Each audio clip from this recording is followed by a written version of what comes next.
Wall, so we'll get started.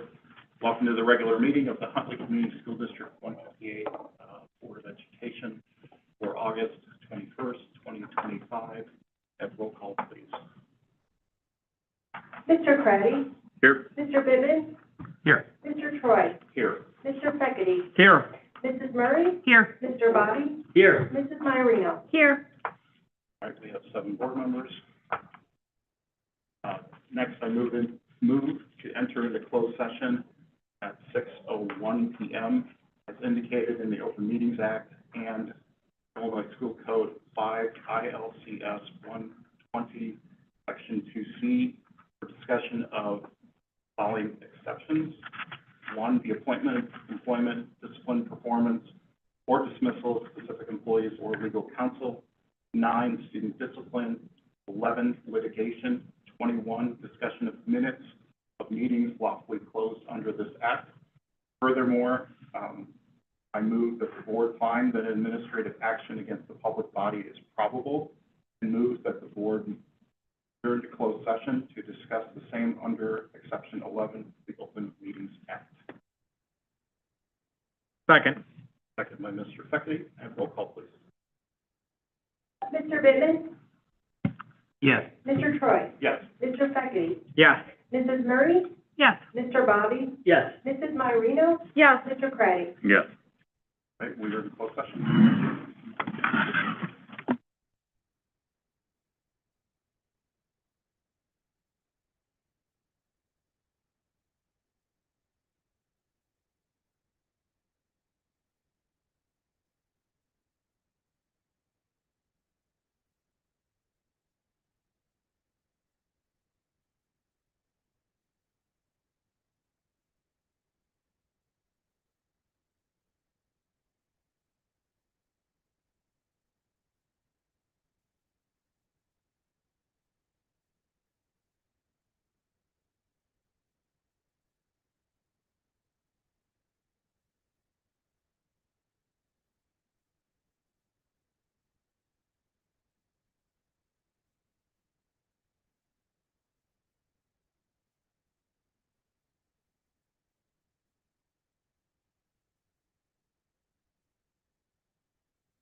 We have exited closed session, and we're resuming in public session. It is 7:03 p.m. Have roll call, please. Mr. Troy, Here. Mr. Feckety, Here. Mrs. Murray, Here. Mr. Bobby, Here. Mrs. Maiorino, Here. Mr. Karati, Here. Mr. Bennett. Here. All right, we have 7 board members tonight. There is no action coming out of closed session. There's no roll call vote on anything tonight. Next, we invite you to please stand for the Pledge of Allegiance. I wanted to take a moment to recognize the students that are being recognized tonight for their accomplishments are our pledge leaders for the evening. So thank you, everybody.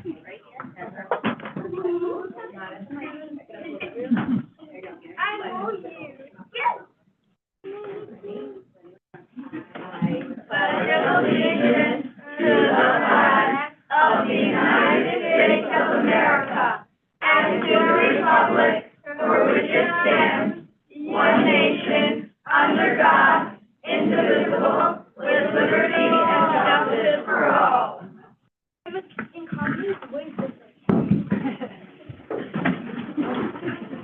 Thank you, everybody, for doing that tonight. I know that's not what you expected, but thank you for being flexible and helping us in the Pledge of Allegiance for tonight. Like to introduce them, please? Yeah, so tonight we have two very special guests here. We've got the Huntley Hurricane Special Olympics team, and Maggie Hoffman and Crystal Miguel are going to tell you just a little bit about their competition this summer. Got it. All right. Our athletes dedicated their time and talent at Illinois State University June 20th and 21st, representing with pride and perseverance. They were able to attend the opening ceremonies the night before, and then competed in their events on Saturday. Despite facing adversity at one of the hottest days of the summer, our students gave their all. They successfully completed all their events prior to Special Olympics, ending the event due to the extreme heat. Now we're going to introduce our athletes. Hi, I'm Clinton, 48. All right, and Clayton got second place in the 50-meter run.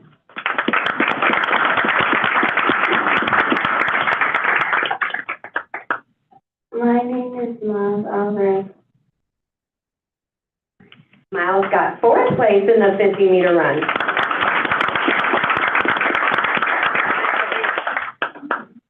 My name is Gabby. All right, and Gabby Ford got first place in the 100-meter run.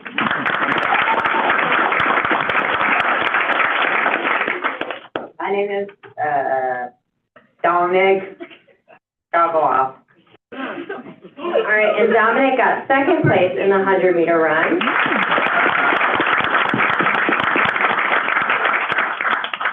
My name is Isaac. All right, Isaac had first place in the softball throw and second place in the 100-meter run.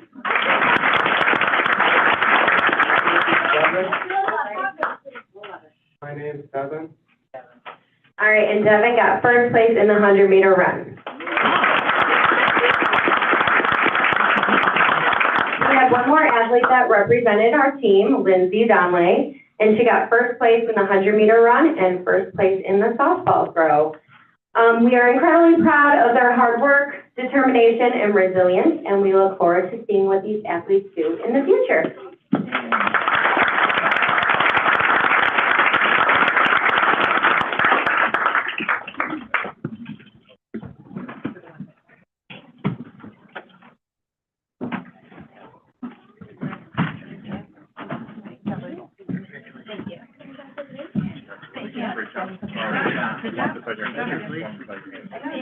There you go. Congratulations. Congratulations.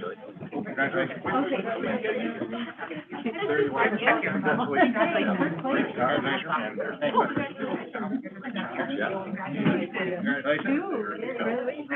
Congratulations. Congratulations.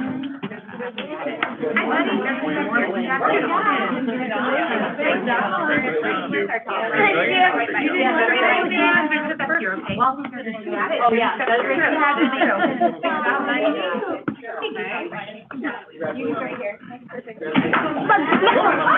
Oh, we're gonna put it on your neck. Here it comes. There you go. Yeah, there you go. All right, I'm gonna put you over here. Oh.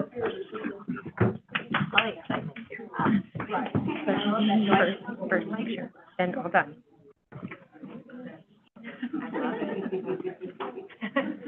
Oh, perfect, guys. All right, look up here. 1, 2, 3.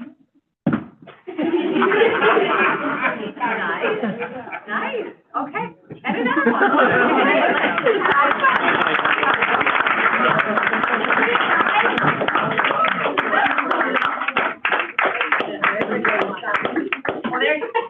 Is that your favorite one?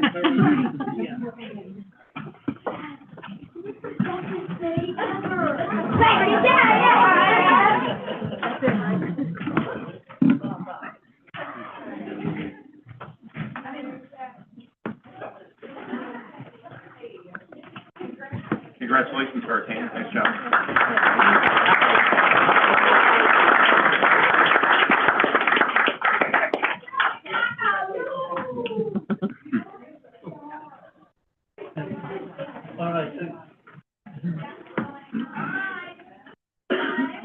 All right, item number 6 is public comment.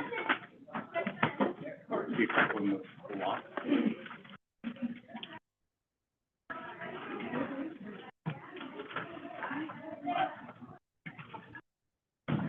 It's okay. Thank you very much.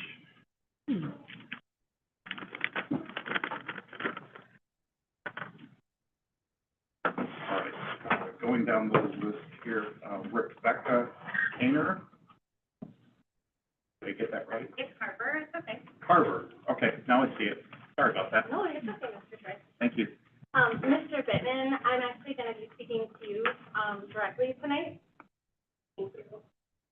Mr. Bittman, I am speaking to you directly tonight because your behavior at the last meeting was not only disappointing, I think it was damaging to this board, to this community, and to the example we are about to set for our students. Honestly, it was embarrassing. You repeatedly interrupted, raised your voice, and refused to let others finish their thoughts.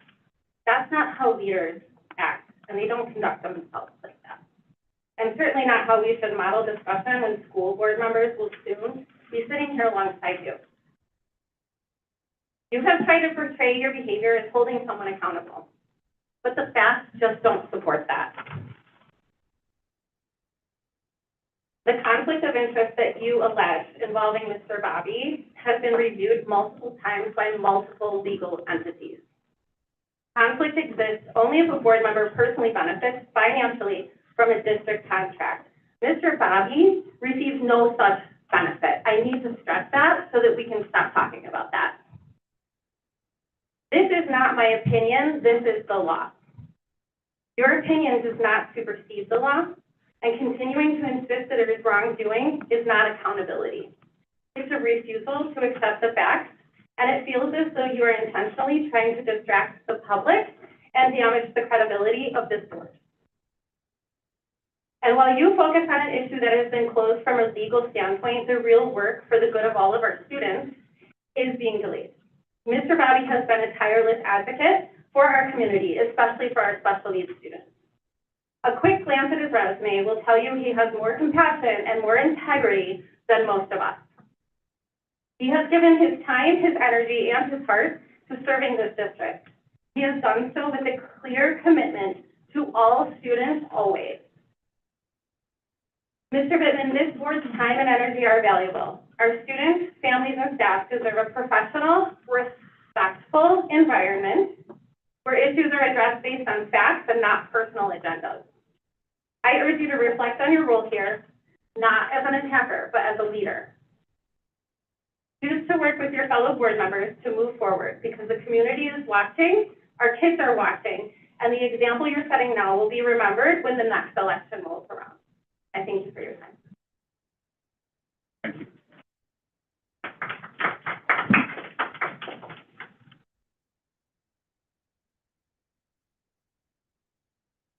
Megan Nowakowski? Close? I'm doing my best to read the penmanship. Hi. I moment to publicly thank Mr. Bobby for his tireless service to this district. He is a man of integrity and deep compassion, especially when it comes to supporting our most vulnerable students. You can see that his work at Little City is personal for him. It's about changing lives for children with profound disabilities, children who often have the greatest needs and the fewest voices speaking for them. It takes a special kind of leader to not only run an organization like that, but also volunteer the time and energy to serve on this board. This community is fortunate to have someone who brings that level of expertise and heart to the table. I want to be very clear. Many of us stand with Mr. Bobby and are grateful to have him on this board. We trust that his decisions will always be guided by what is best for our students. I'd also like to comment about Mr. Bittman in regard to the last board meeting. I found your actions extremely unprofessional, talking over people, openly laughing at them. All I could think is this man is a bully. Our district has enough problems with bullying. We don't need it on the school board as well. Do better. It was very sad to me that Mr. Bobby's transparency and honesty was attempted to be used against him as an admission of guilt. As a person in a position of power, be a better role model and please stop wasting time on matters that are not real concerns. Thank you. Thank you for your comment. Melissa Carnes.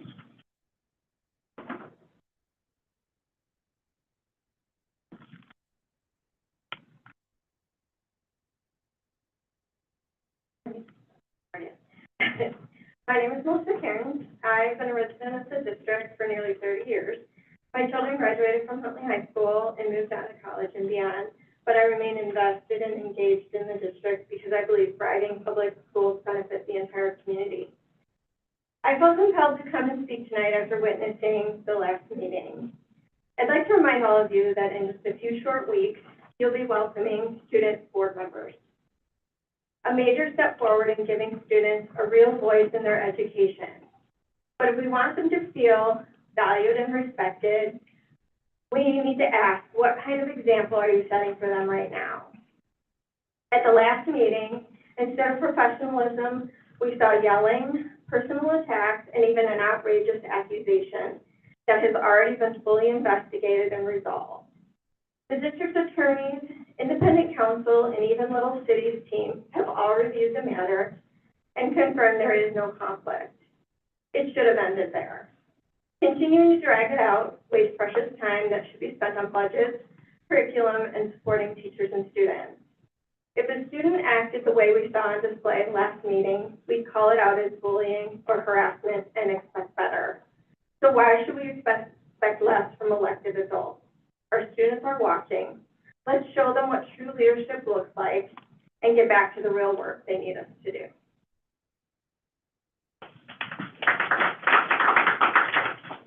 Thank you for your comment. And the last comment I have is Kathy Rose.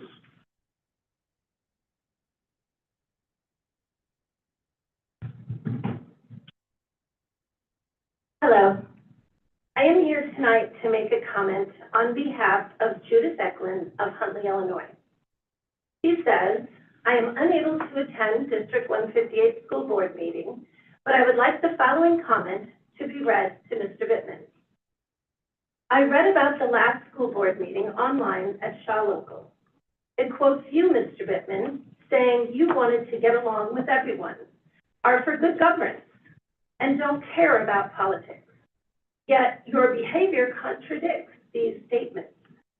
You injected poisonous politics onto the school board when you bullied, defamed, and demeaned others. Your attempt to bully Mr. Bobby when you called him a felon and demanded his resignation. You demeaned Mr. Troy when you accused him of a cover-up. You defamed the attorney with your statement that he's not a good attorney. This past June, upon realizing his mistake, Mr. Bobby immediately contacted Mr. Troy and Superintendent Lombard and Chief Financial Officer at Mayor of his error in voting for a consent agenda, which included monies payable to Little City, and he requested that Little City payable be removed from consent agenda so he could vote on payables and abstain from Little City votes.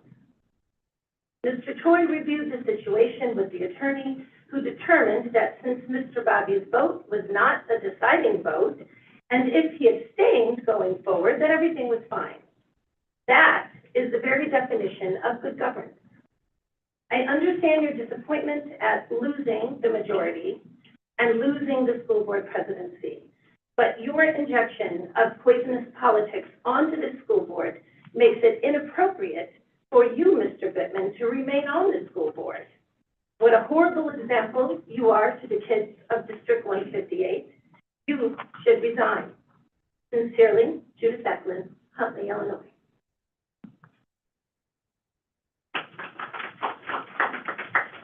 Thank you for your comment.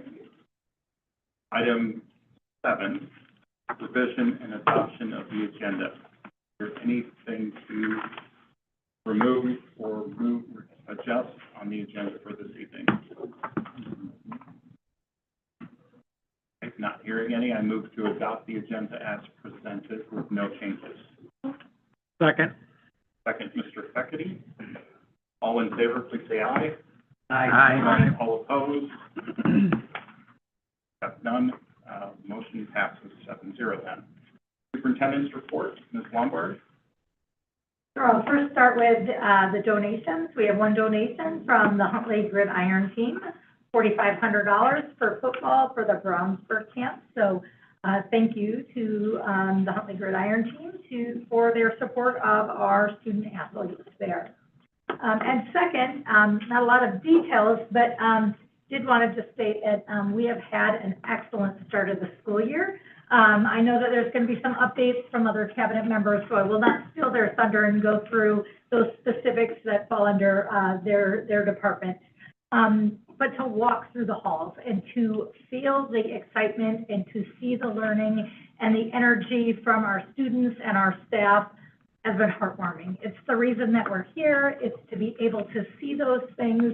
And I know there were certain mornings, I was out at the high school greeting the high school students as they were walking in. I held the front door for them. And yes, it was summer is over and it's not, but to see that excitement as they were going through, seeing their friends and their teachers and the learning that's going on all the way down to our ECC, and then being able to even stop over at our light program. It helps us all remember our why, and why we are all here is for our students. I want to admit we have some tweaks that we need to do as we go through the start of the school year. There's always bumps in the road. We've got a few things. Dr. Zaire and transportation are working through, some small tweaks with transportation. As always at the beginning of the year, we noticed there's some routes that need to change. We've had construction going on all over, so things that maybe a computer wouldn't see with routing, they've been out there making changes to those to keep our students safe where bus stops might exist and construction's going on. We've got some cross-boundary buses that we're working on with some of the lengths of time, and then just capacity. Not that anything's over capacity, but we know that just because we can fill a bus doesn't mean we need to fill it with, kindergartners are different size than high school students. So little things there, and I thank Dr. Zaire and Transportation for looking into those things, even though it's not after Labor Day, and the patience of our families. We've had some excellent institute days, but again, I'm going to leave that to Ellen and I to talk about some of the professional development that we had on those first 2 days. But it's the first time in many, many, many years that we actually brought every single one of our employees together. We've had opening day activities where we've brought staff in different sessions into the PAC over at the high school, or we've had some there and we've Zoomed to others. But it was extremely important to all of us that we brought our whole team together, because it's important for us to remember again our why and to see that it does take a village. And so regardless of the position that our employees are in or the grade levels that they were in, they were all together to kick off the start of the school year. And I think that truly makes a difference with that energy piece. And so hopefully what we've gotten, it was positive feedback. So it's hopefully something that will continue for years to come. again, lots of work going on. We'll have many reports coming forward. I know there was a public comment talking about just in a few short weeks, we should be having student board members that will be on here. And so I have not opened any applications because I'm waiting till the end of Friday. But that is an exciting next step for this board in this district. And so we'll be reviewing those and setting up some interview times for that. And again, some really, really great momentum going on in that district. And that's what we should be focusing on right now. So thank you for a great start of the school year. That's all I have today. Thank you. All right, and again, thank you to the Huntley Gridiron team for the donations that you made. It's greatly appreciated. Number 9, Assistant Superintendent for Learning and Innovation, Dr. McCrimmon. Good evening. I have a few updates for you. The first one revolves around the ISB new proficiency benchmarks. I have been sharing updates throughout the last year that we have found out that ISB will be resetting their proficiency benchmarks. And last Wednesday, they actually approved the new proficiency benchmarks, and they will sit on a webinar to learn more about them. And so you'll see on in the board report that basically our previous benchmarks in Illinois, when they compare them across the nation, they say that our ELA and our math are higher than other states throughout the country. Science was set lower. And so you'll see in the board packet that I did go ahead and include the new chart of what they will be defining proficiency of compared to the old and the new for both ELA, math, and science, and by grade level. A couple changes that were important to us. Across the board, it used to be a 750 was the goal for every grade level, no matter what grade you were from 3rd through 8th grade. But now it starts to graduate starting at 735 in 3rd grade, and then every year it adds on 2 or 3 points to then eventually get to 745 as the high in 8th grade. You'll see that is the same for both ELA and math. And then in science, they did go ahead and raise the proficiency benchmark from 799 to 812 across the board for 5th grade and 8th grade. And then, as we all know, ACT was new to us last year. I know we have a student back there who took it with us for the first time. But so there is no change to those scores. They just went ahead and identified what the benchmarks will be. And you'll see that in 11th grade, the ACT benchmark for proficiency for Illinois is an 18 for literacy. And then for math, it's a 19. And for science, it's a 19. So what does that mean for us? We are awaiting our final summative designations, which will become, we will get preliminary scores from the state of Illinois beginning in October. And then we'll be able to release those at the end of October with our report card. They are applying these new cut scores to our scores from last year. So even though we didn't know what they were, we get to we will have the benefit of those because our projection is that we will be at a higher spot than where we were in the past, as with many other districts across the state of Illinois. A couple other things with this is that the learning standards do not change. So whatever was the 8th grade learning standard did not change from last year to this year. It's just the proficiency score. So we are still trying to strive to get kids to meet that standard. It's just how they're going to measure the proficiency is at a different number. Growth scores will still be able to be reported on our state report card as well as for students. And so it's really just how proficiency is defined is what's being changed. So I did link a little FAQ document that they have in there that they've started working on, and we're continuing to learn more about this. I am a part of CADCA, which is our Curriculum Area Directors in Chicago group, and we're meeting tomorrow, and it'll be a lot of districts in different director roles and curriculum roles talking about this to better understand it. So we'll keep you up to date as we better learn and are able to understand how that impacts us in Huntley. But I wanted to give you that update because it's new. Any questions on that before I go to my next topic? I've got one. So just first, I think grades 9 and 10, we're getting more information now, correct? Correct. So that's going to be on the Illinois report card. It used to jump from 8 to 11? Yes, correct. So that's a positive thing. Mm-hmm. And then I guess the second thing, was there any change to the stated goal to hit 90% proficiency? That's a great question. They have not said that they're changing it, but they are doing some listening tours this year to relook at their ESSA requirements. And so the prediction is that something will change with that, but as of right now, it's still a goal of the 90% by the end of, I believe it's 2030. They might have added a couple of years on because of COVID. Okay, thank you. I just had a clarifying question. Yeah. So do we need to modify anything with our key performance indicators with this change? Or is it general enough where it still says hit the target? Yeah, so that's a great question. When we get to those later on, we were harder on ourselves on our rating if we met or did not met because we maintained the old standards. And so we felt like that's the only fair thing to do because it has not been officially released yet with the new scores. And so right now, we maintained whatever it would have been as our projection for our KPIs. And then in October, we're hoping we would see a little bit of a change and we would have met a couple of things that we didn't meet right now. So no, not right now. Again, we probably, as Dr. McCurnell said, there will be a couple of them we probably would have hit. To me, changing the scores there probably would not have changed. We want to exceed even where we're at, and to have any student not meeting, right, benchmarks or standards there, we don't want a gap. We want all students to be able to meet those things. And so we would have continued to strive and set lofty goals for those pieces. When we get to the strategic plan component, there are a couple that we didn't meet that we might, but wouldn't have changed the work we would have done there.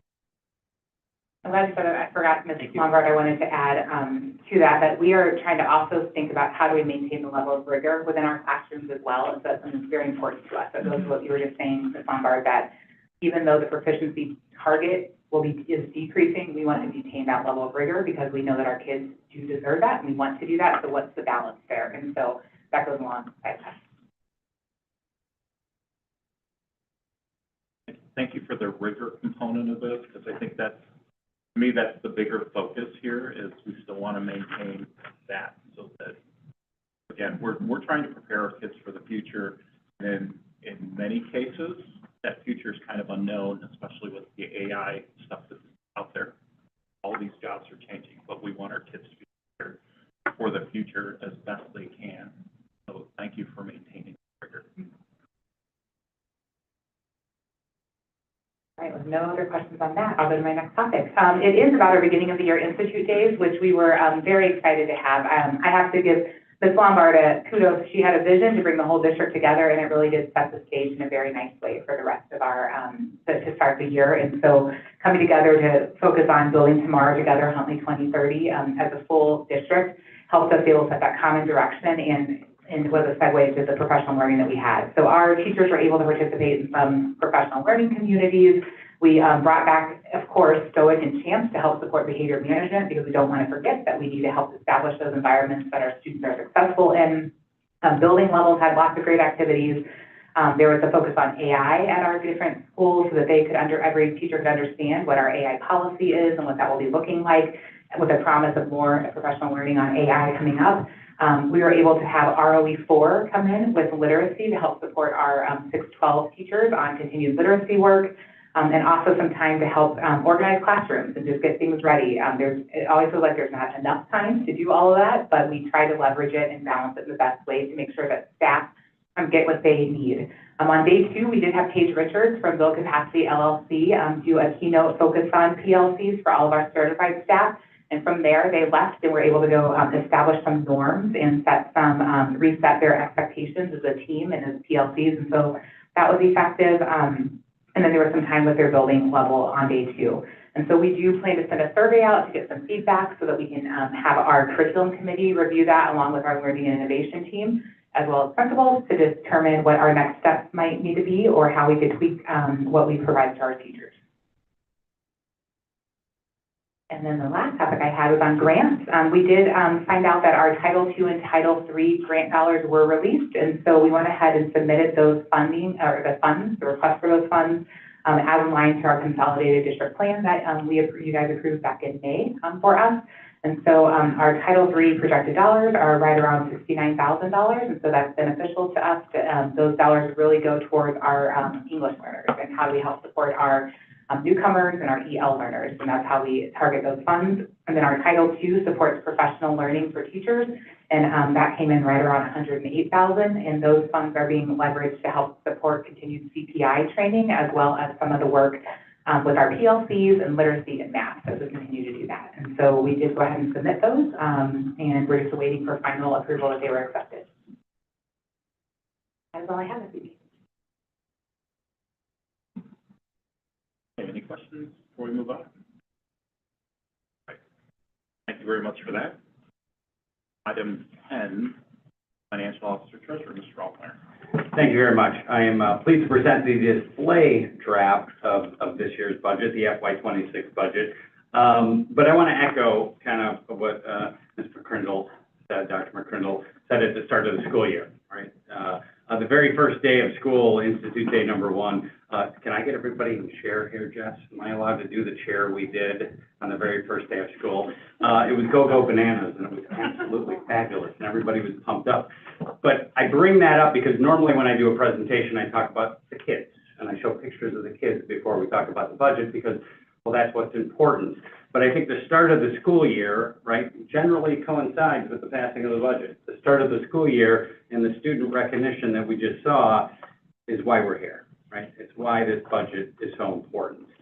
And it's so important because, well, there's a lot of things that happened over the last 2 or 3 weeks that it's going to make it a little challenging for us. And we're going to talk through some of those things. And there was a lot of very material adjustments to this draft of the budget. So we got our work cut out. So I'm going to take this a little slow. I think with Mr. Lindquist not here, it's kind of nice actually because I've spread out a little bit so we can talk about each one of these. So I want to start with this, and Mr. Bittman had pointed this out, right? This is a fairly big budget packet. It's good 60, 70 pages. And there's a memo, and following the memo, there is a report. It looks like this, okay? This is the all funds report of the school district. So if you're wondering why some of the numbers on here do not necessarily agree with some of the memo numbers, it's because the memo represents the operating budget of the school district. The operating budget excludes 2 funds, and that would be the bond and interest fund. That's our mortgage payment that we owe every year, as well as the capital funds. So that would be represented by this. This one-page snapshot, okay, is the operating results, operating statement of the district, and everything behind it represents the operating results of the district. You will find within those 60 pages, Fund 30, which is the bond and interest fund. You'll also find the capital project fund. But all of those numbers that roll up to the operating statement of the district roll up to this, okay, and the memo that we provide. So I did want to note that. So thank you for noting that. This one report here isn't really labeled too well. It will be in the future, okay? This display draft has been on display at the front desk here as required by law. So that's been earlier that week. We posted that out there. And I'm going to jump right in. You know, we usually, when we talk through the budget, it's a progression. We usually present the budget 4, maybe 5 times a year, and every time we talk about all the various adjustments that we make to the prior year's budget or prior year actuals to get us ultimately to a place where by September 15th, we have a really solid budget in place. And a lot of times we have to wait till September 15th because we're waiting for the state of Illinois to give us numbers. We're waiting, we file for grant reimbursements that aren't generally due sometimes till the middle of August, and we don't have final numbers. We're still waiting on final numbers from the state on a few things, and so we're anticipating those to come down the pipeline in the 2 weeks. So that's generally why we're passing next year's budget, this year's budget, a few months into the year by September 15th. So that's number one. So to this point, we've made a lot of adjustments. We're almost there, but over the last several weeks, we've had a lot of things come down the pipeline. I think Ms. Lombard at the last meeting talked about the state's evidence-based funding formula. And unfortunately, right, the evidence-based funding formula puts every single school district in the state of Illinois in a tier 1, tier 2, tier 3, and tier 4 adequacy level. And if you're a tier 1 adequacy level district, that means you are the farthest away from adequacy in terms of funding. It means that, well, you need more money from the state of Illinois than everybody else.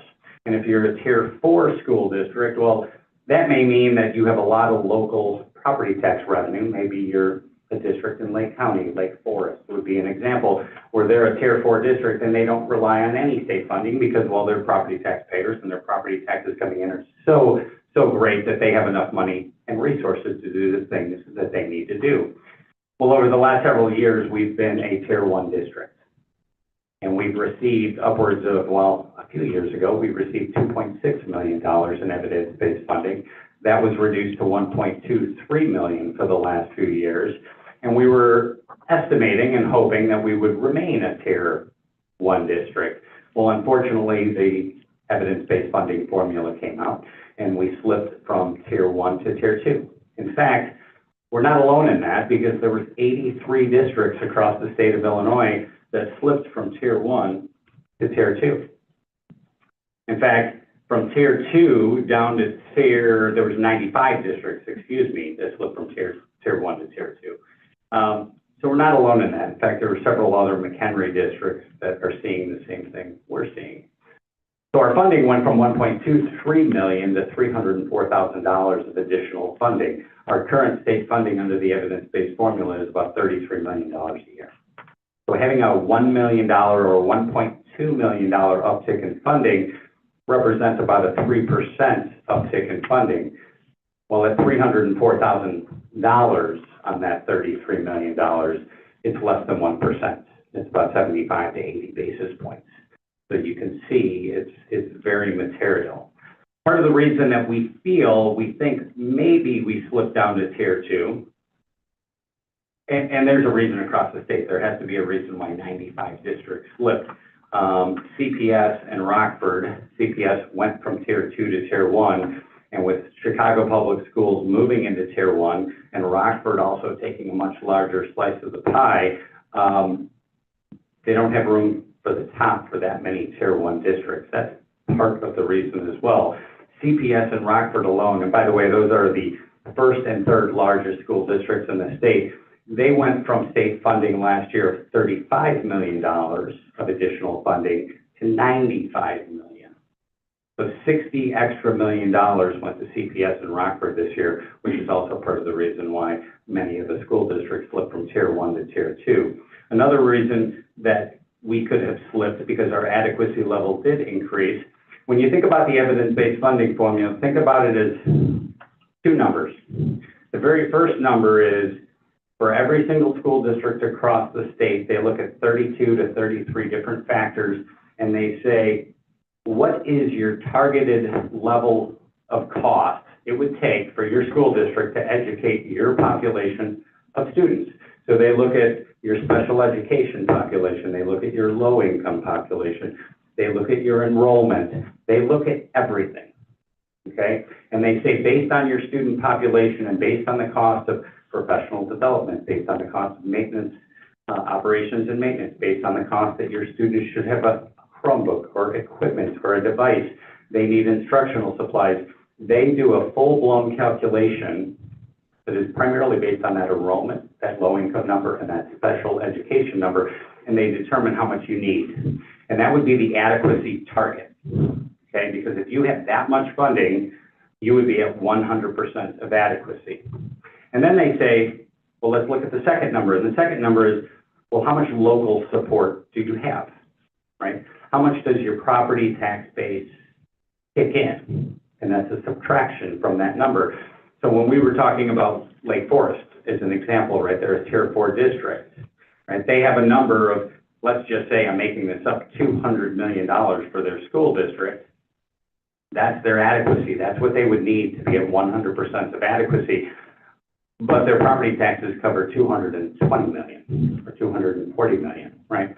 So that indicates that, well, they are at 110% of adequacy. They don't need additional funding from the state, and they're in pretty good shape, right? Because they have good local support. And we have great local support too, but that is the number that we have as part of our calculation. And what has happened over the last several years is that targeted, we call it, I'm looking at the formula right now because I don't want to get it wrong.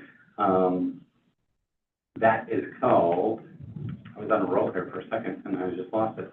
The adjusted local capacity target, right? What is your local capacity target? Our local capacity target has increased a little bit. It went from 61 million to 66 million over the past year, and that was almost over a 7% increase in that local capacity target.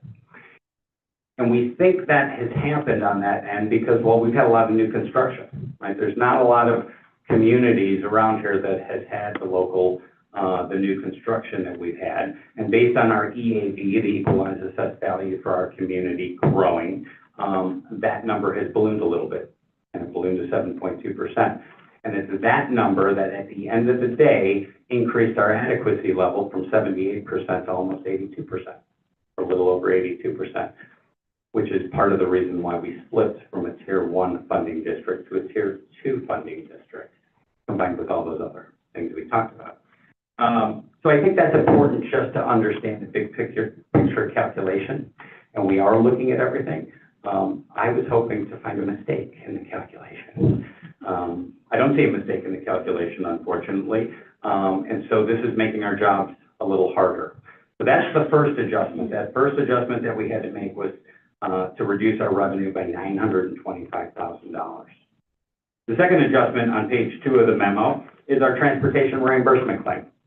Okay, our transportation reimbursement claim is exactly that. The state of Illinois looks at all your transportation expenses for the prior year. You run them through the calculation, and based on how much money the state of Illinois has, they determine what your funding level will be.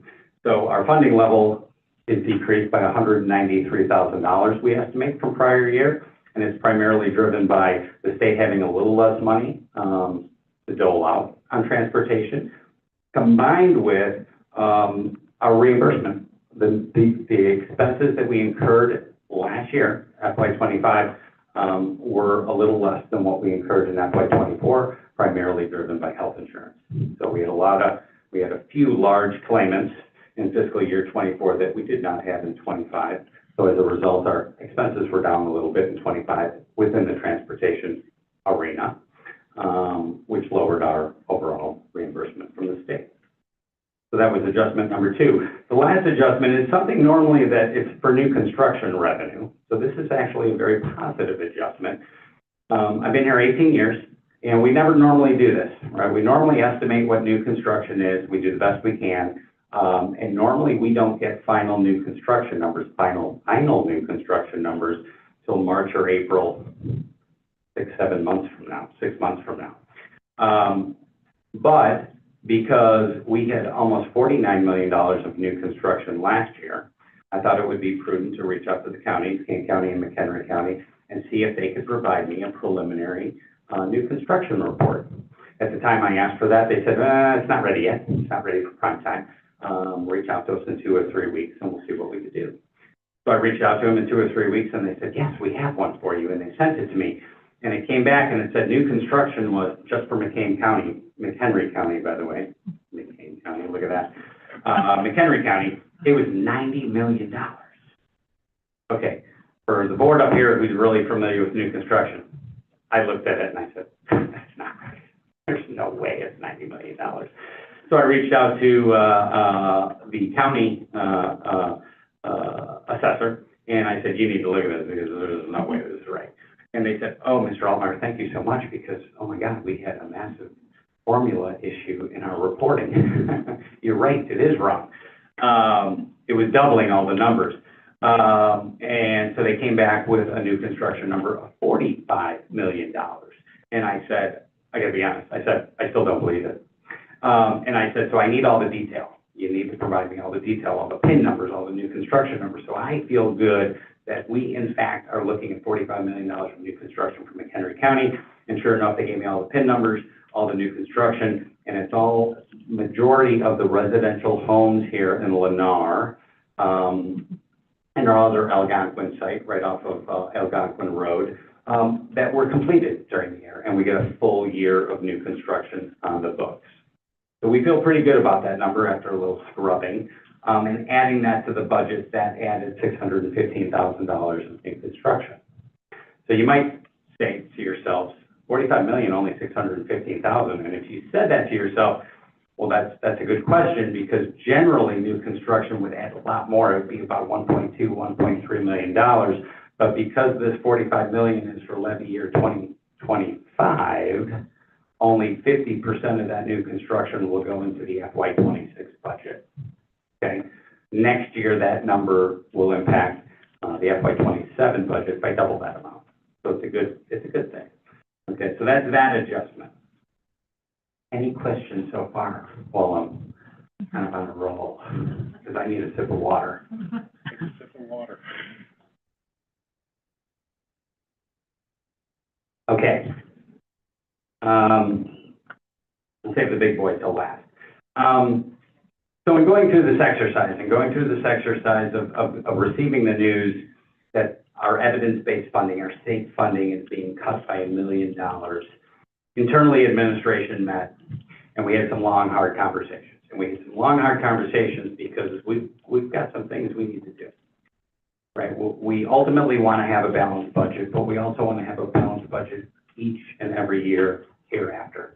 And so we need to start looking internally at the things we can do, right? We need to make sure we are spending with priority. We are making sure that we're spending on behalf of our students and we're doing all the right things. And if we have opportunities or if we have line items for which maybe are a little conservative, and we do, we need to address those, right? And try to be the best we can because we need to tighten our belt, so to speak. So we started to do that. I worked with the Learning and Innovation Department, and we had a new adoption on the book for a science new adoption. And talking with the team and talking with Ms. Lombard, we said, you know, that's something right now we don't need to necessarily do. We're tracking, we're doing fairly well on science, and we can focus our attention elsewhere right now. So we cut that line item by $400,000. There's a lot of little small ones we did, but we also did snow removal, right? Snow removal over the last several years, the budget for that line item was in excess of $350,000. And it was that high because once upon a time, right, we were at about $350,000 for snow removal. But over the last several years, we've had limited snowfall, and so we've seen snow removal cost of about $220,000. So it's also because, if you remember, we've got a 10,000-gallon brine tank out back. We installed that about 3 or 4 years ago, and installing a 10,000-gallon brine tank out back, we don't have to pay for salt application as often because we do it ourselves. A salt application on the miles of roads and parking lots we have costs $7,000. When we do our brine application ourselves, it costs us internally about $2,000. So we save about $5,000 every time we do that. And brine works so much better than salting that, as an example, if we put enough brine down on the road, if it saves us from calling a snow event is where the plows come out, they plow all the snow. If they don't have to do that, that saves us, oh my God, $25,000. So over the years, we've been able to save a little money on snow removal and salting, and so that's part of the reason that number is down. So we did reduce that line item by $135,000. Now, I want to be honest, so that line item was conservative, and the operations and maintenance department liked that it was a conservative number because we have 9 buildings, and there's a lot of repairs and maintenance that needs to happen. And sometimes when there's extra money in the budget and we know that repairs and maintenance things need to be taken care of, there was extra money in the operations and maintenance budget to do that. Well, we're tightening our belt, right? We're going to buckle up a little bit. And we're going to do the best we can, and we're reducing that line item by $135,000. The next 2 line items were just adjustments that we need to make. We have private facility expense. I think everybody on the board knows what that is. We have our special education students that have significant needs that attend other facilities outside of the school district. We call those private facilities. And last year, we were over budget by quite a bit on that because that number ballooned a little bit. We had more kids during the year going to a private facility. That number has dropped because some of our kids move out and or they graduate. So that has dropped from 44 to 38. But there is still a need for additional costs that are based on the contracts that we currently have in place for those 38 students, and we need another $200,000 on that private facility line item. So we added that to the budget. And then lastly, and we talk about health insurance every single month. That's maybe one of our biggest challenges, health insurance. And we already increased that line item by we had 7%. It was almost $1 million. But that wasn't going to be enough because this past year, while we exceeded budget significantly, I think $1.4 million over budget, we ended the year at about 15.4 to 15.5 million. And what we currently have in the FY26, we don't feel it's enough. So we kind of doubled it at 14% and had to set another $1 million aside for health insurance. Now, health insurance, right, we need our members to not be sick, right? We need our members to be a little healthier. But that being said, there's a lot of fixed costs associated with health insurance. There's stop loss insurance, there's the fixed fee that we pay our third-party administrator and whatnot. And Dr. Zare and myself had the chance just yesterday, actually, to meet with our broker alliance, and we looked at our 2026, we're on the calendar year for health insurance, 2026 benefits renewal. And so there were some really good things that kind of came out of that. We do have some opportunities to lessen the impact of some of the increases we are seeing. We're not going to reduce the overall health insurance expense, right? That is going to increase. There is no doubt about it based on our membership and some of the things that we have going on within our membership. Health insurance is definitely going to increase, but if we could find a way to reduce those fixed fees of stop loss insurance, those fixed fees of third-party administration, and modify our benefits a little bit so that it doesn't create too much disruption for our members, and still benefit the overall school district as well as our members, I think we have those opportunities. We're kind of excited about those opportunities. So Dr. Zare and myself in the next 2 to 3 weeks, we'll be meeting with the Health Insurance Committee to review some of those opportunities within our health plan. And once we do that, we'll be able to share with the board a little more detail. So if you can appreciate that. So all of those adjustments, all of those material adjustments currently brings our operating deficit, unfortunately, to about $432,000, right? Operating revenues are budgeted to be $139.3 million, with operating expenses at $139.7 million, leaving a operating deficit currently of $432,000. Now, our ultimate goal is to still, over the next several weeks, continue to work internally and find areas of opportunity. You know, once upon a time, Mr. Bittman, you asked the question, well, you know, how will the district fund the increase in the HESPA contract? Well, it's exactly this. It's us sitting down and looking at our priority-based spending and finding a way to tighten our belt if we can. And so the district and the administration team is committed to doing just that. There is one thing that we are doing. When we start the school year, the nice thing about starting the school year is, well, we're generally fully staffed. I'm not going to ask that question. Don't worry, Dr. Zare. But generally, we're fully staffed, and knowing that we're fully staffed, we have all the base salaries in the system, and we're getting them in the system, and we're onboarding them currently. And once we have all that information, we can kind of do a salary reconciliation against budget, because one thing is for sure, we did have a few more retirements last year than we expected, and when we have a retirement, what happens is you may have an employee earning, you know, close to 6 figures, and we're replacing that employee with, you know, somebody who's not making as much, and so there's budget savings kind of built into that. So we're going to look at that, where we have many unfilled positions that we're moving on without. We have people who just left the district, and that same thing happens as well. So we will be doing that over the next several weeks, and we do anticipate some savings there so that we can report that back to the district as well. The last adjustment, and we've kind of talked about state revenues. We are waiting for the state of Illinois to help us finalize the private facility revenue reimbursement line item. They have pushed that back to September 15th. Well, that gives us a few days maybe before I present the budget to have that number. So we'll do the best we can with that. And so with that, there's still a lot of adjustments coming down the pipeline.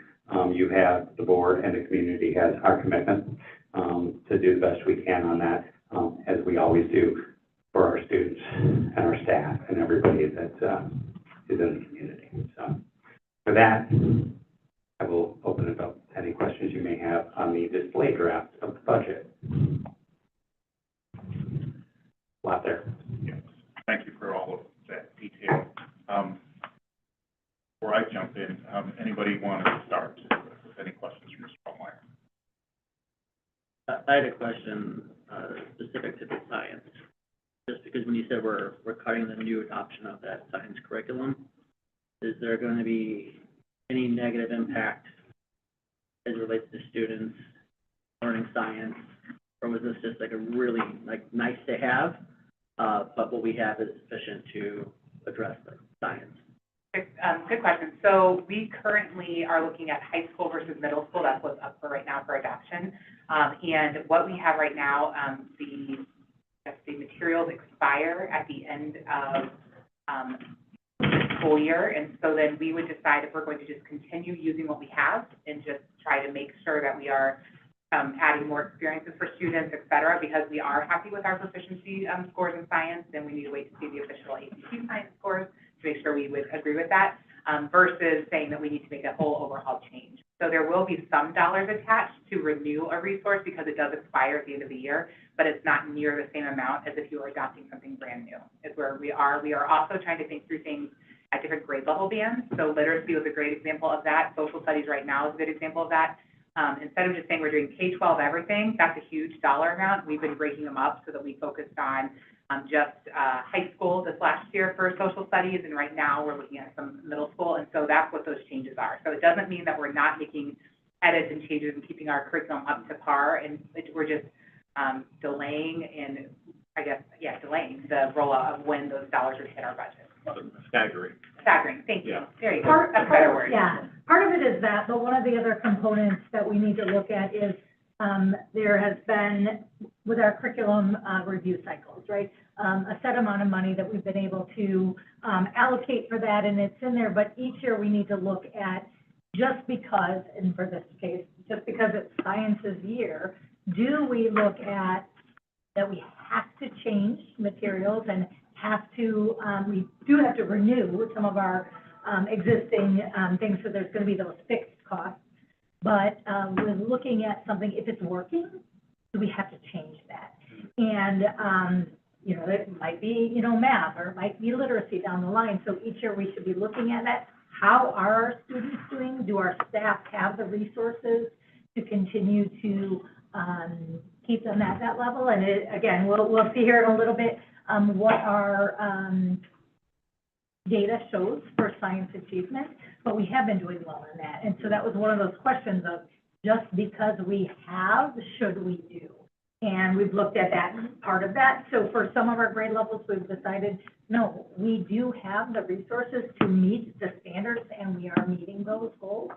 And so with the others, we'll be able to make some other decisions down the road. So we want to make sure we are really intentional about the dollars that we have. Thank you.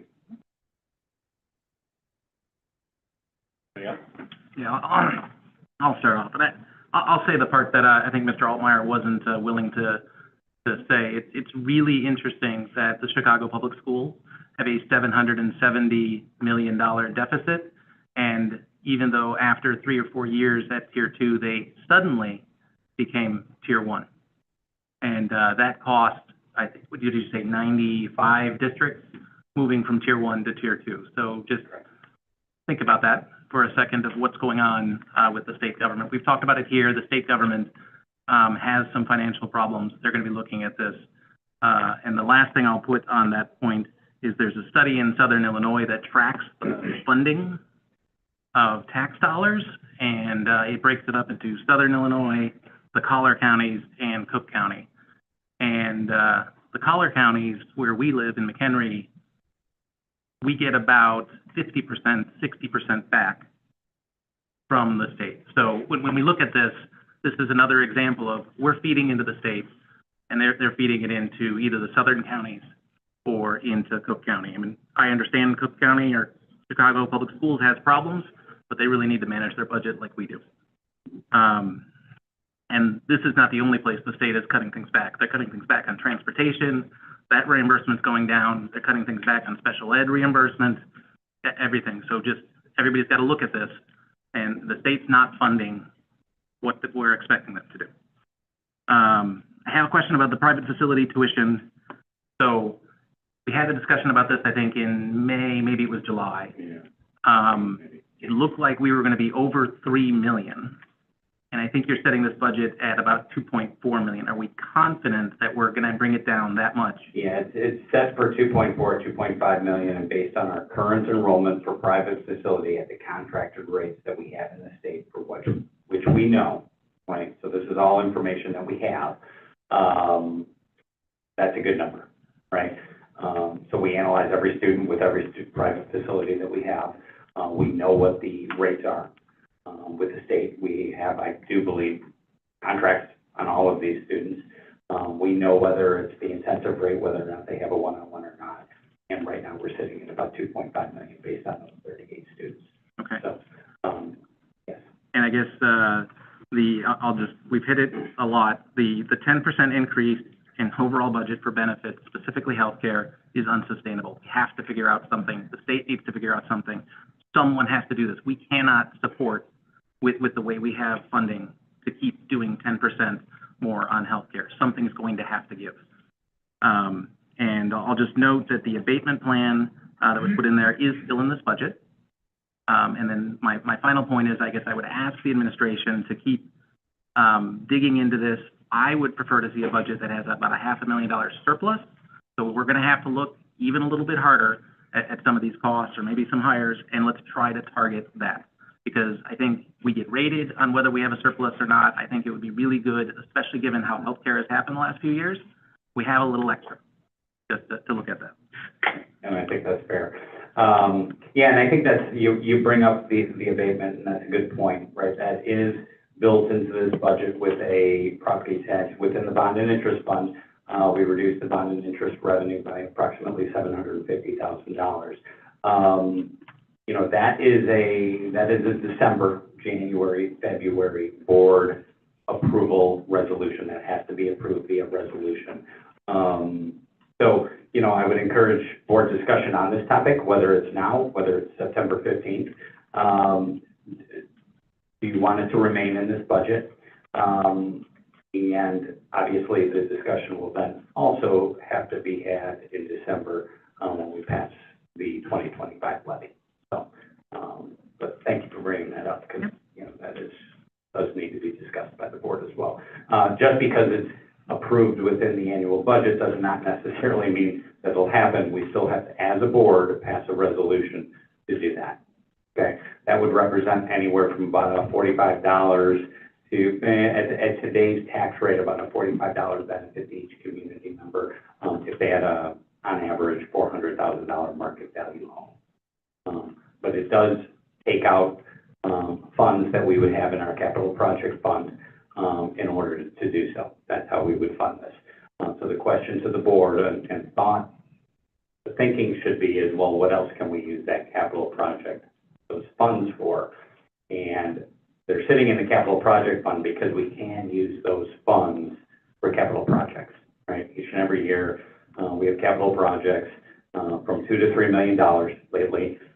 This past year, we did a chiller, right? That was $1 million, $1.2 million chiller. We did asphalt, we did carpeting, we did the things that we need to do to keep our buildings up and running, to keep our roads safe, to keep our buildings kind of nice. So those are the discussions I think we should have at the board level, whether that's now, whether that's September 15th, or whether that's in December when we approve the levy. So just a little more background there. Anybody else? Well, just as a follow-up question, you'd mentioned for the new construction, it'll be double next year, so we're talking 1.2 million in revenue? Well, that would be the, yes, that would be the impact. That's FY27. Right, FY27, that's when the true impact, you'll see the true impact of new construction. Yeah. Okay. Because overall, it increases the overall property tax computation by about $1.3 million. Right, so the overall additional taxes that the district will receive is $1.23 million, 1.3 approximately. This year for FY26, we would only recognize half of that into our budget, because that would be the property taxes collected in June that will go into the FY26 revenue bucket. Because I would agree with the notion that Mr. Bittman brought up of looking at the budget itself, and is there any other ways to cut costs that maybe even be one-time expenses versus recurring expenses? But also, I want to be mindful, because if we're shooting for what is being proposed is a $500,000 surplus for the budget, that's the district trying to find close to another $1 million. Correct. And if that is going to impact student outcomes, then I would say let's present a realistic budget and not shoot for a target. Yeah, and I think the intent is for us to do exactly that, right? You know, I would love to tell you, I used to use the phrase all the time, it's kick the can down the road, right? And the things that we would kick the can down the road on were capital projects. Because it's easy to say, we don't need to do asphalt this year. We don't need to spend $1 million on asphalt this year. But we can no longer really do that, especially with this budget, because 95% of all the capital projects we did this past summer, right? And we're coming out of this year's budget, because the fiscal year starts July 1. So we can do that in the out years, and we will definitely do that in the out years if we need to do that. But we are looking for those types of things, absolutely, for sure. You know, when we say tighten our belt, we say tighten our belt without impacting the classroom. So that's what we hope to intend to do. Anything else to add, Ms. Lundberg? You're happy, you're good. No, I know we've got some numbers you guys were throwing out. We had a few withdrawals that are going to impact private facilities, so we'll give you that soon. And there's little things that happen every day, right, with change of enrollments and all those things. So it's a daily thing that we do here. So. Thank you. Okay, so Mr. Bittman brought up the abatement one. And I understand what the board decided at that time and the rationale behind it. But for me, I have a differing viewpoint on that. To me, the abatement was always something that depends on how the numbers flesh themselves out over the course of the year, and then what can we afford to do instead of putting it at the front of the budget plan and say, this is how much we're going to do, and then we have to tighten our belts accordingly because this is what our fixed number is going to be.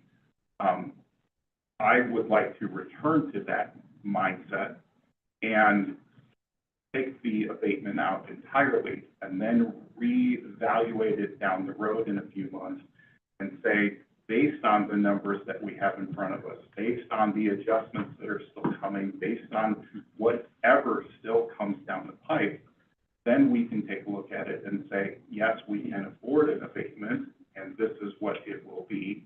And maybe it's not the full 750, maybe it's 500, maybe it's 250, and it quite possibly could be zero. But at the same time, we are looking at the numbers that we have to deal with, and then dealing with the optional cost.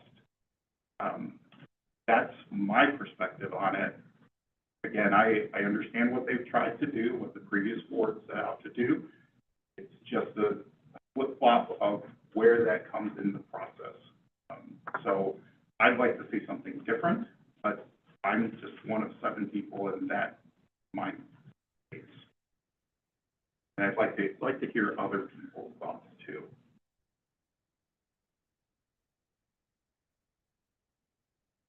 The other, Yeah, because, and I totally understand what you're saying. And I have no problem with that, but I would certainly on this topic, I would seek advice from the board on this one, rather than an administration recommendation. I would definitely want to seek advice from the board as to the next direction on that. I will add that, you know, under that scenario, we would have a little more time. You know, in a perfect world last year, I really liked what we did. We passed a resolution when we passed the levy. We made a commitment to the community at that time. That being said, you know, if the financials and where we are in the financials in the month of December, we really have to the month of February to pass a resolution for an abatement. Right? Tax bills don't generally get printed until March or April. All resolutions need to be in by the month of February, which is generally when we have done them in the past. It would give us a little more time as well. So I did want to throw that out there for the board as well. You know, at that time, February, we might know exactly where we're tracking on healthcare. Right? We talked about one of the biggest risks we have is healthcare. We might know where we stand on some of these line items. We might be running favorable on other line items. So that is an option as well. So I would ask the board for direction if you'd like me to do that, because the next draft of the budget that the board will see will include adjustments and will be the final adjustment for vote at the budget hearing in September. I should at the COW, I could probably give an update, a quick update. with any adjustments we've made to date as well. But the final, is right around the corner in September.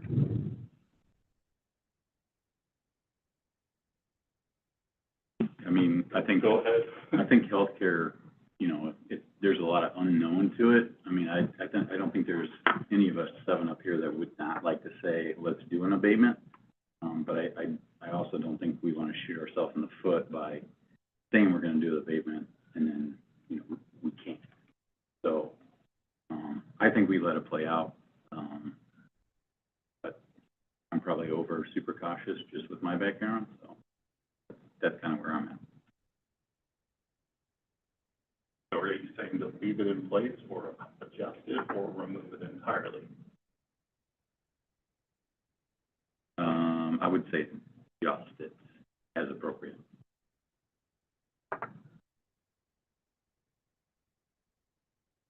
I would echo what Mr. Craddy said. I agree. So do you need a dollar amount adjustment wise or? Oh, I'm sorry. Well, if the board wishes to address the abatement, during the levy season, right? In November, we pass the preliminary levy. In December, we pass the final levy. We have several opportunities to talk about an abatement, right? We can talk about an abatement in November, December, January, and February. So we do have time. Yeah, I would, if you want me to pull the whole $750 out of the budget, right? It's not impacting the operating budget, but it's just a reflection in the current budget that is outlining the intent to abate. I could pull that out and we could revisit that line item, in November, December, if the board so chooses. That's kind of what I need direction on. Yeah, that's the kind of clarity that I'm looking for. Yeah, I would recommend pulling it out, and as you recommended, Mr. Altmeyer, looking at it then later versus creating any sort of false hope that we have to retract because we realize, oh no, it's not going to balance. Okay. And I'll just present a minority view here, which is, I think you should leave it in there, and I think you should sharpen your pencils and look for that 0.7% reduction to make it good, so that we can actually be consistent with our taxpayers. But I'm the minority view. And I don't think anybody's saying don't pursue any other opportunities to adjust and reduce. I don't get that impression at all, but just clarifying. Okay. Ms. Murray, I'm okay. you're okay Where we're at right now. where we're at? Okay. Okay. Is there a dollar amount that you want to adjust to correction for? Or do you, the other option is to reduce the abatement so that we have a zero surplus deficit, so that it's a balanced budget? Well, no, unfortunately, because the abatement is in the bond and interest fund. It does not impact the operating budget at all. You're right. Yeah, so all I'm asking for is to, right now, an abatement is reflected in the bond and interest fund. And what I'm hearing, I think, by the majority of the board is to pull that out so that it's just not reflected in the bond and interest fund. But there will be commitment by the board and administration. We will bring this forward to discuss an abatement in the month of December. Or if the board so chooses, we can talk about it in November, down the road when the actual resolution needs to take place. And at that point in time, what I'm hearing is, which is kind of what I mentioned, is we'll have a little more time and we'll understand from a financial standpoint where we are on certain line items. Is that the guidance I'm receiving? Yeah. That Okay. makes That's sense. where I'm at. Yeah, that makes sense to me. Okay. All right. Thank you. The other thing, and I wanted to close the discussion on that before my last point here. So I looked ahead to page 15, and this is the projections page over the course of the next 5 years. And this, quite frankly, is scary to see that. Today, we're in, and what's projected for the next year in FY27. bottom line is really the one I'm looking at, and it's not the dollars one, it's the percent one. So our board policy requires us to maintain a fund balance of 25% of the expenditures. And this particular sheet is showing that this year we'll be at 27. Next year will be at 25 even, which will be in compliance with the board policy. Then the following year in FY '28, it shrinks to 22%. And then it slips again to 17. And then in the last year, and I know that things get murkier the further out that you go, but even seeing that number go down to 11%, that's particularly distressing. And I know that this doesn't include any kind of adjustments in staffing or whatever costs that come down the pipe, but to see that precipitous fall is distressing. It's bothersome. And it's not just about tightening belts today, but this is what our future lies, or where our future lies at this point in time. And I know we can't fix it today, but we will have to down the road because it's not sustainable. Looking at the revenues that are short of expenditures, and that's what you'd expect when you see those kinds of numbers go down. It just bothered me. It was troublesome to look at, and I know I've said it several times, but it's intentional to underscore the point. Yeah, and I think this really highlights the reason why school districts look at a 5-year plan, right? It is under a set of assumptions, right? There's a lot of assumptions here. There's assumptions on CPI, there's assumptions on state funding, there's assumptions, and we try to make the best guess we can on assumptions on salaries and benefits, health insurance, collective bargaining, and things of that nature. We talked in many meetings about, yes, we have a decline in enrollment and headcount. We have not reflected headcount reductions in the out years within this. But we do that on purpose so that we understand exactly what we need to do in the out years so that we see this number. Because these numbers, they mean one thing. We've got to do something, right? We've got to tighten our belt. There are things we need to do. From a state standpoint, it's not going to get that much worse, right? A 70 basis point increase in funding on $33 million a year is devastating. When almost 30% of our revenue is coming from the state, and that's increasing by less than 1%, and we know our expenses are all increasing by way a little more than that, especially health insurance and collective bargaining. We need to cover that somehow. And when our salaries and benefits approximate 75% of our spend, and property taxes only represent 65% of the incoming revenue, you can see structurally that's a little upside down.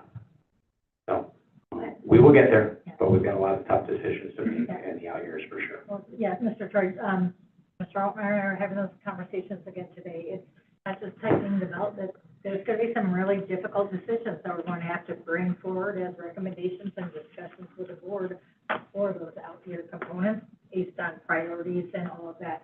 And we want it to impact the student outcomes and achievements as minimally as possible. But there's going to be definitely some tough decisions that we're going to have to make, and those recommendations will be coming forward. All right. Thank you. Do you have what you need? I do. Okay. Any other further comments on this section before we move on? All right. Thank you, everybody.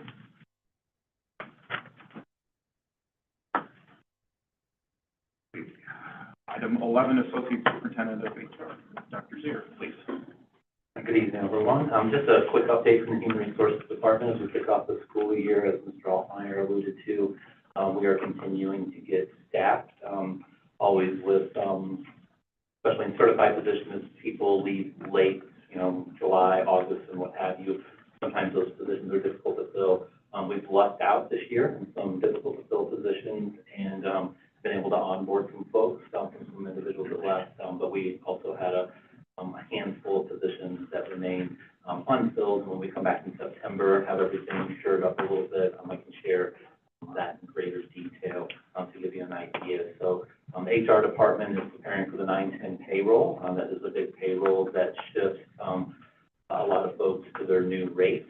So we are combing through all that information right now. The HEA staff, with the salary schedule, making sure everyone is moved appropriately on that.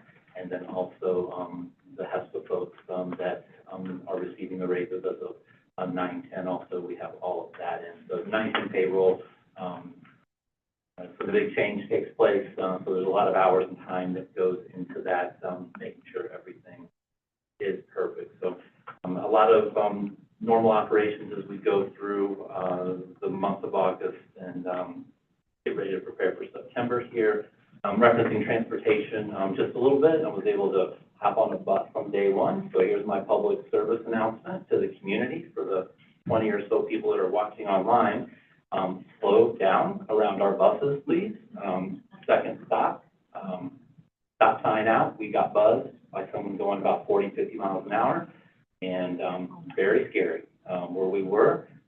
Luckily, our kiddo that was getting on the bus was just fine. Probably didn't even notice it, but was quick enough to get to the back of the bus to get the license plate. They were going too fast. So, community, we're out there, we're moving around, and our bus drivers do a very, very difficult job, not only navigating the traffic patterns, making sure they get all the stops, making sure they got the right kiddos on the bus, maintaining the behavior on the bus. There's a lot going on there, so traffic around us can obey. It makes things that much easier for our staff members. But we're off to a pretty good start, as Ms. Lombard said. We had to make some adjustments, had to go out and drive some routes. Construction going on in our new subdivisions, excavators and dump trucks don't have speed limits evidently in these subdivisions, and so it's made for some dangerous stops, and so we've adjusted some things to make it safer for our kiddos, and we're just going to have to keep an eye as the construction moves throughout those subdivisions. We may have to adjust some stops down the street or down a different corner, and the sidewalks are getting laid and things of that nature, so our kiddos have the safest route to the bus stop. So that's an ever-evolving thing as these new subdivisions are developing over the next few months, and construction is continuing. That's where we're at right now. HR, transportation, we're up and going. Good start. Thank you. Dr. Zier, for a future board meeting, can you provide the board with just an update on how many students take our bus transportation every day and what that looks like, how many routes? Yeah, absolutely. Just some idea. Yeah. Thank you. Absolutely. Thank you. I had a couple questions. First of all, Dr. Zier, are we fully staffed with our psychologists? I know that's one of those difficult positions that are we? Yeah, so we're going to have to, we are not fully staffed with our psychs. We have had to turn to the outside also for some contracting. I think we brought in 2 psychs from the outside to contract. And I think we have 5 of our folks. We had 4 openings.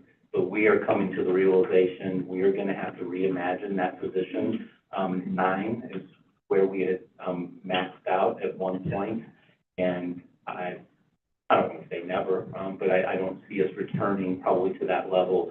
This is, when you reach out across other districts, reaching out to 300, they give a number that is, very similar to ours when you look at the ratio of number of students in buildings. So myself, Ms. Gill, we were able to get together with the psychologist team leader and some other leaders in the district and came up with some creative ideas to make sure things were getting covered, whether that's someone splitting buildings, things like that. So we are short staffed there.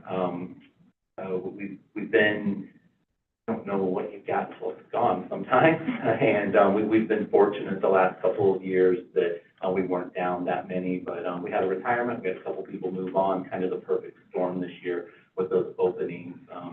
And I think we were able to bring on at least 1 new person at the high school. That was our first recruit of the year, so we were happy with that. But when everyone's looking for them, that's a little nerve-wracking. And then also at the high school level, had a late resignation in special education that we have to piece together and figure it out with some overloads within the building. But with any position, at this point where, you have late openings, in August, whether it's elementary, what have you, the pool's gonna be, pretty thin just because of the recruiting cycle and how.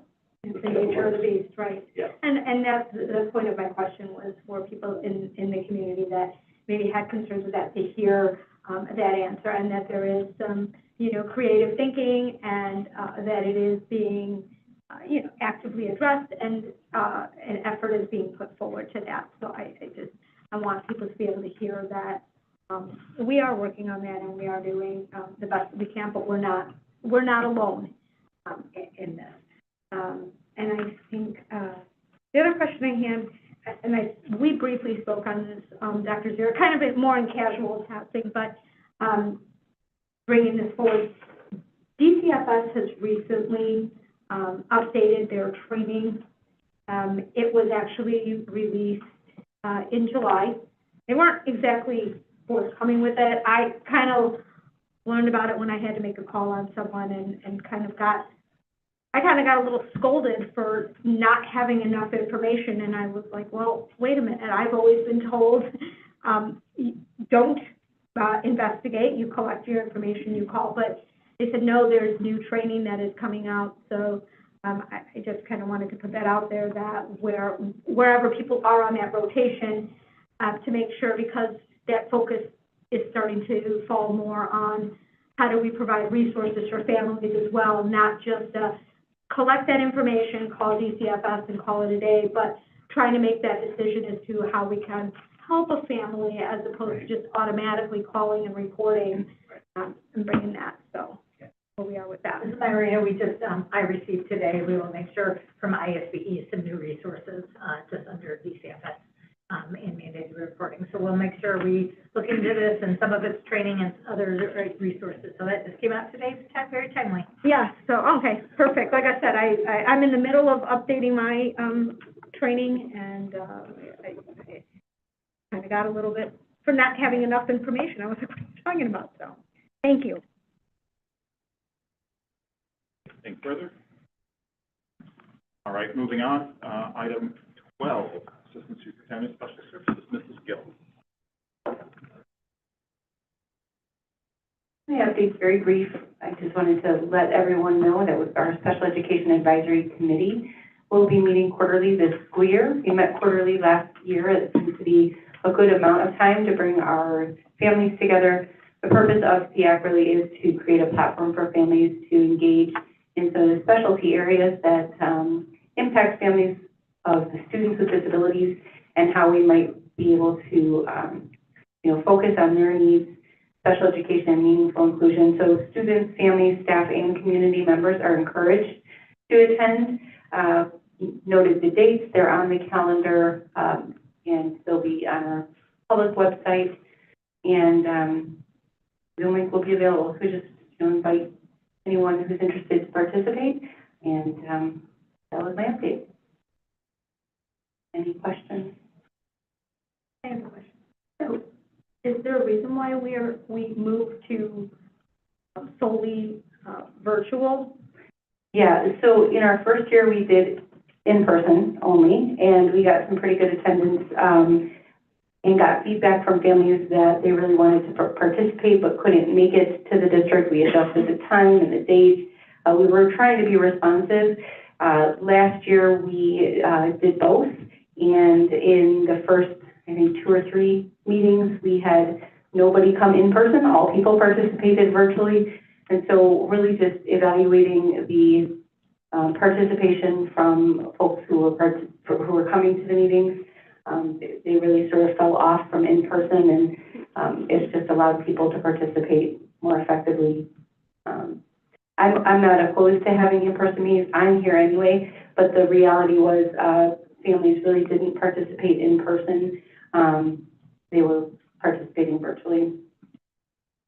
So I think I've been a part of CEAC since it started in 2019, and I remember, we had quite a big group that started and was coming, and it was, at the time, it felt more like a working committee, like a working Yeah. meeting, and we see that people enjoy that. We've seen that through our parent advisory committee. We've seen how well it went over with, you know, Strategic 2030.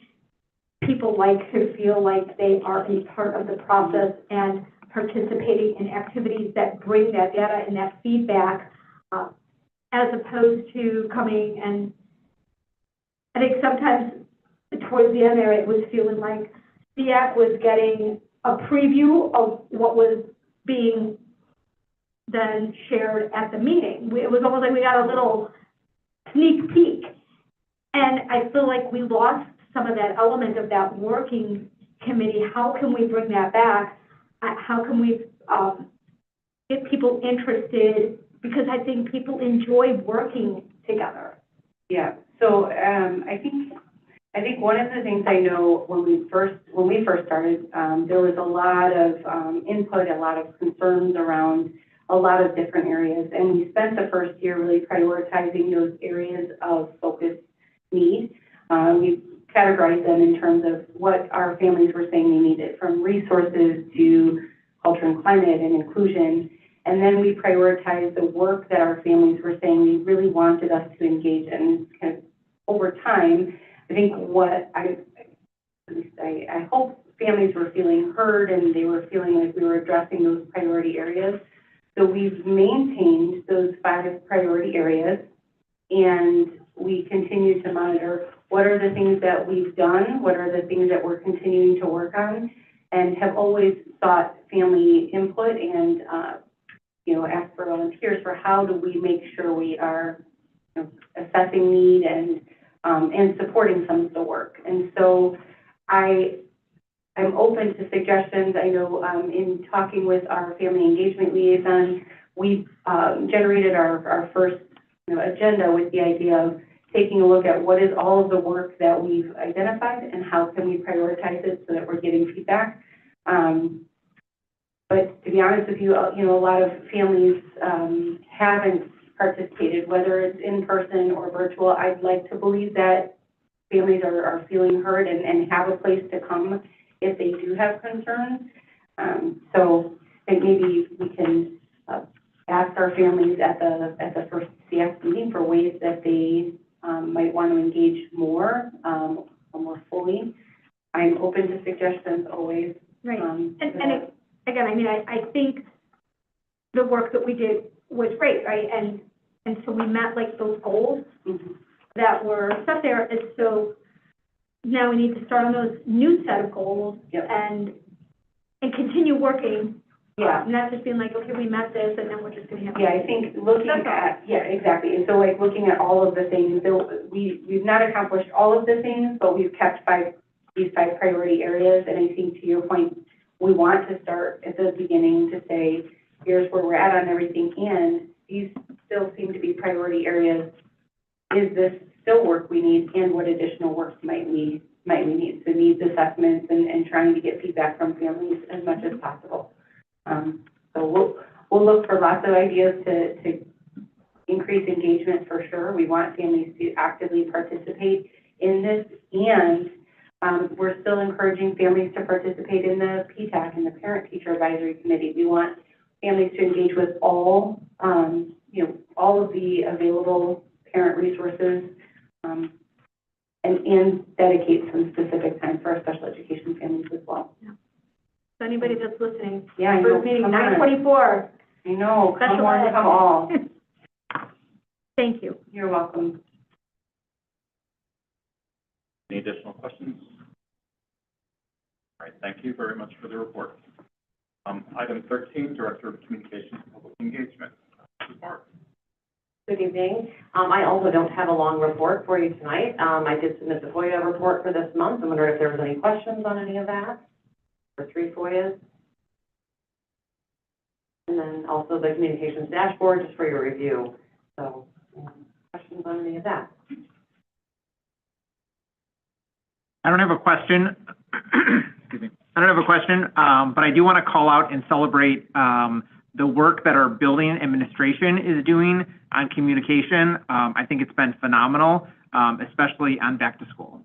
High school communication, like more The Heinemann communication has been excellent.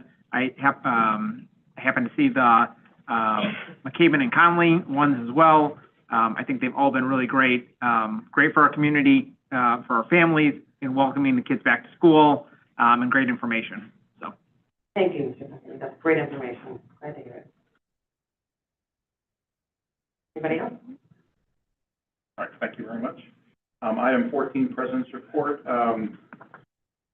One item for you, just so that you're aware, we were contacted by our energy advisor, and we, with the help of Mr. Altmeyer and Mr. Lindquist, locked in at 25% price through 2029, I believe it is. We took advantage. There was a dip in the marketplace. That's why we were contacted, and we thought that that was a good opportunity to lock in additional measures.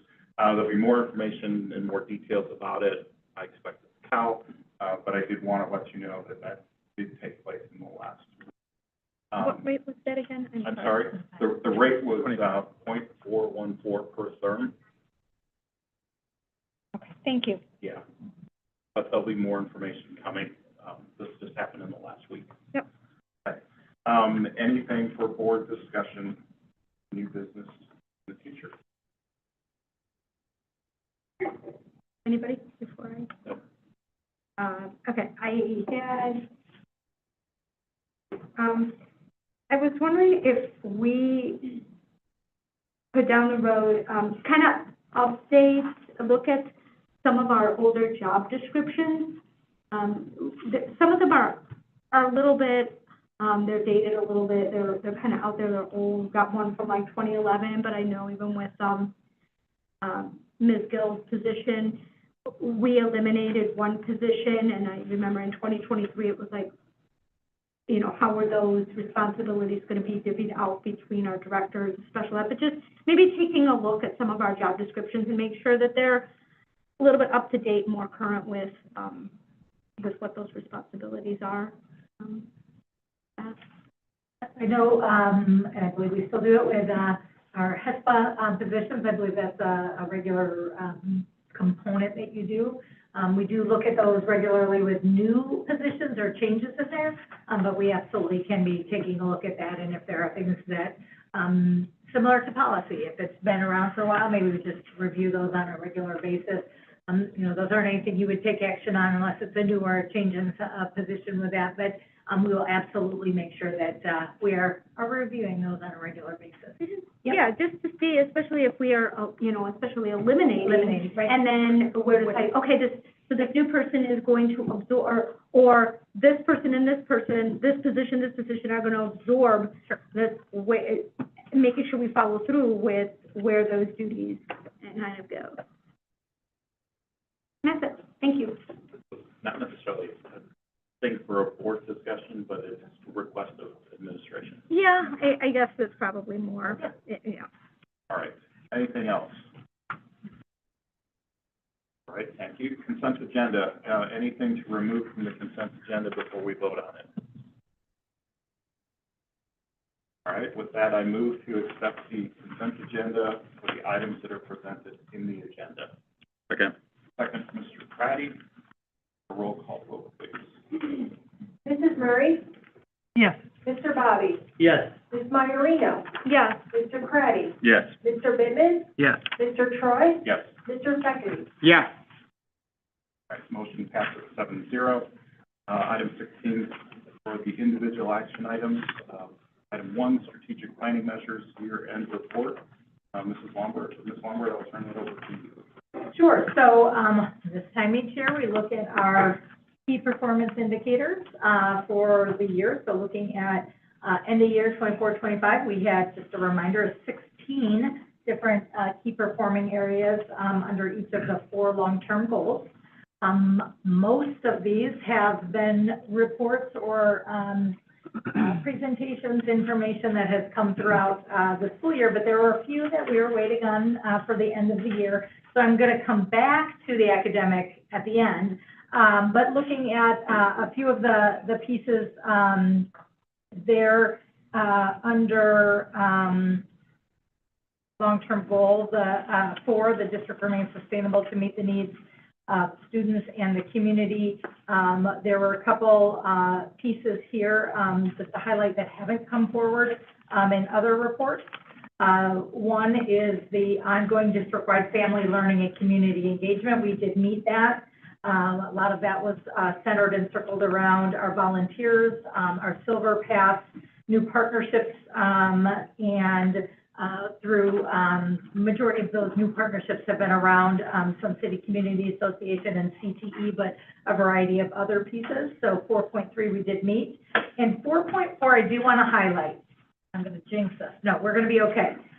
We wrote this one and we put an end date on it because when we were looking at retention, we did it at the end of the year. We knew a lot of changes happen, staff resignations over the summer, especially in our non-certified. So we threw out a date of August 31st, which sounds real great. But we have to approve whether we met those goals for the strategic plan at the August board meeting to make sure that we are able to meet contractual language of any of that performance pay that is indicated by the goals. So, I'll give an update as of today, or actually it was as of the first day of school. Dr. Zare pulled the report as of August 31st. We were meeting this goal at 93.4% retention, reminding that non-renewals and retirements, we didn't take into account for that.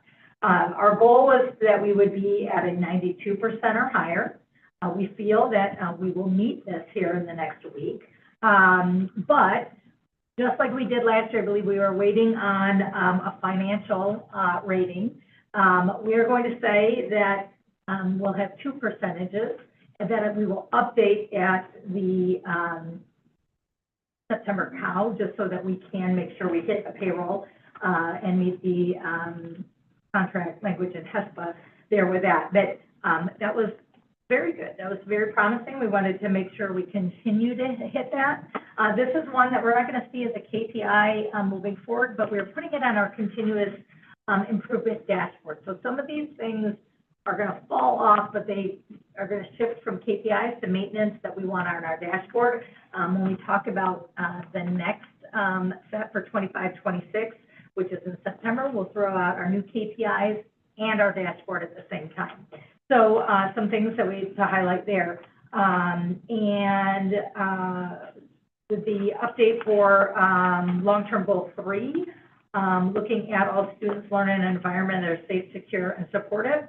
We did meet those goals and wanted to make sure that we were putting out information, the highlights there, making sure that that all of our students had a trusted adult. There was a survey at all of our schools, and in some it was done multiple times to make sure that we were catching all students and then utilizing that information. This is, again, something that we want to carry through into future years. And some of the information from last year would help staff this year to know who students' trusted adults were. At ECC and Light, we didn't do that as a survey. Our 3- and 4-year-olds could take a survey with that, but they gathered that through a variety of other means, working with families and through some of the goals with IEPs and whatnot there. So do want to make sure that we are highlighting that component there. Attendance, we had a huge push here. And I am sad to say we did not meet that, but I'm extremely proud of the progress we've made. A lot of times people will look at the goal of 3% increase or a decrease. And we went pretty lofty. I know 5 to 7% doesn't seem like an extremely lofty goal that we wanted to have as a decrease there. But it is when you're talking about something that is a shift in mindset, it's a shift in practices, and this one too could change a little bit when we get our school report card data. We based it based on pulling things out of Unified Insight. Some of our student numbers that we're counting may not be counted because of law requirements about age that students need to be in school and all of those things. So when we looked at that, we saw a decrease by 3.3%. We were at 19.47 at the end of 23-24 and dropped that to a 16.8. or 1.8%. And so we're really proud of that. The schools, the staff, the administration, put a lot of effort and work into those things. Those will not change. Those practices and those supports for our families will continue. I believe our attendance letter for the district, Mrs. Barr, you can correct me if I'm wrong, it either went out Monday or it's going out Monday. It was one of the two pieces there with that. That's a continual push. It's something that we want to continually support our families because we know how much it impacts student growth and achievement there. And so even if the numbers change and we are a little higher than 3.3% decrease, we did not meet that goal, but again, are very, very proud to see the efforts that really happened in the district there. A couple of the other, when we look at long-term goal number 1, are our student growth, our proficiency, and our academic components here. And many of those, based on ECRA, I'm going to kick it over to Dr. McCrindle here in a moment, who can kind of help explain a little bit about the evidence of the ECRA model and how we pull that, because again, we don't have those October dates and the release of that information, but how that looks. There will be, again, a few that we brought up during Dr. McCrindle's report and update about cut scores and things like that we potentially could meet. We did make growth. We're seeing movement in that area. We do not want to let go, even if cut scores change, that rigor and component there. We do have some, continuous work to do, especially in the area of math. And we will see, we saw that through a plan that was put forward, a multi-year plan that will be continuously reviewed on there. There were a few of those, like I said, 2 of those in the area of math and 1 in the area of literacy that we did not meet, but gains were made there. So Dr. McCrindle, anything you'd like to highlight in the area of how we were able to ascertain these? Let's talk a little bit about ECRA. Yeah, so we've partnered with ECRA for, I want to say, 13, 14 years, many years. And what they do is they take all of our students' assessment data that we provide to them. It includes IAR, it includes SAT, ACT, STAR assessments, the local and state assessments, and they're able to put them all into their system, and they help to create a projection model to say, did Amy perform the way she's expected to perform on her assessment? It's actually very similar to what the state of Illinois now does with the proficiency test and standard growth percentile on their assessment. So it's just on one assessment for the state of Illinois, and ECRA is able to look at everything that a student has done over their time here at Huntley. And so we're able to leverage their reports because we provide our raw data scores, which we have from our spring assessment, from IAR and ACT, and then they're able to say, did Amy meet her projected proficiency based off of how I have performed historically over time? And then if I did meet it, they go ahead and give you a percentage towards that. So we were incredibly proud to see our proficiency in both ELA and math increase. At the K-8 level, we have that 8% of our proficiency increase. That's all 3rd through 8th graders. Sorry, I said K-8, but it's 3rd through 8th grade because that's where the state assessment is, which is hard to move something, move percentages. And so to move 3% is commendable or highly commendable. To move 8% is extremely lofty. And so we're very proud of that. And then when you go to growth, the way that ECRA looks at growth is they're saying, did I, an individual student, did I grow at the similar rate to other students? And so growth is harder to measure because when you go to proficiency, you can combine, we do an average of all. But in growth, they're looking at every individual student. So it doesn't matter if your proficiency is at maybe 20% versus at 90%. We're looking to say, did you grow an amount? So you typically see in growth is that students that are higher performing or proficient don't grow as much as students who might not be performing as well. So in this growth model, we did not meet our growth projections because our students did not meet on whole at that 3 to 5% above that projection. But I did go ahead and pull, I wanted to highlight a couple positives within ELA, specifically we just talked about that.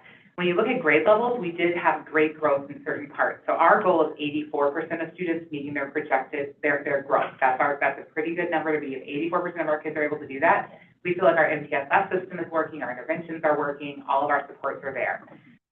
Third grade, we had 93% of students meet their growth in ELA. Fourth grade was at 95. Fifth grade was right at 83, right under that. Sixth grade at 88%, seventh at 67%, and actually eighth grade literacy was at 94%.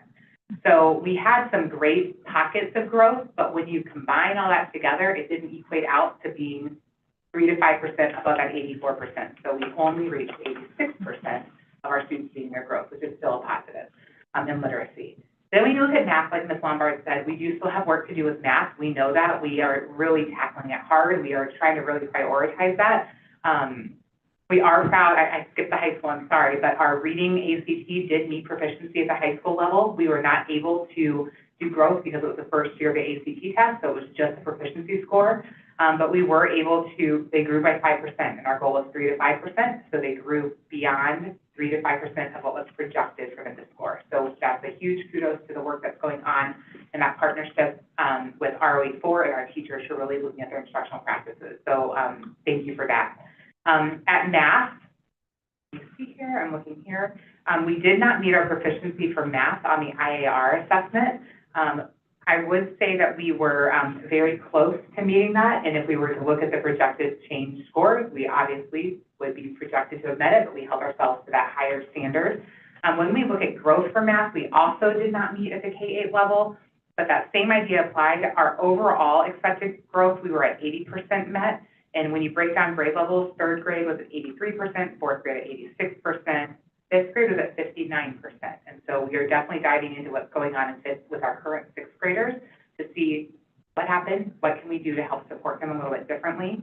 Our sixth graders were at 80%, seventh grade at 83%, and actually eighth grade was at 89% of kids meeting their projected growth.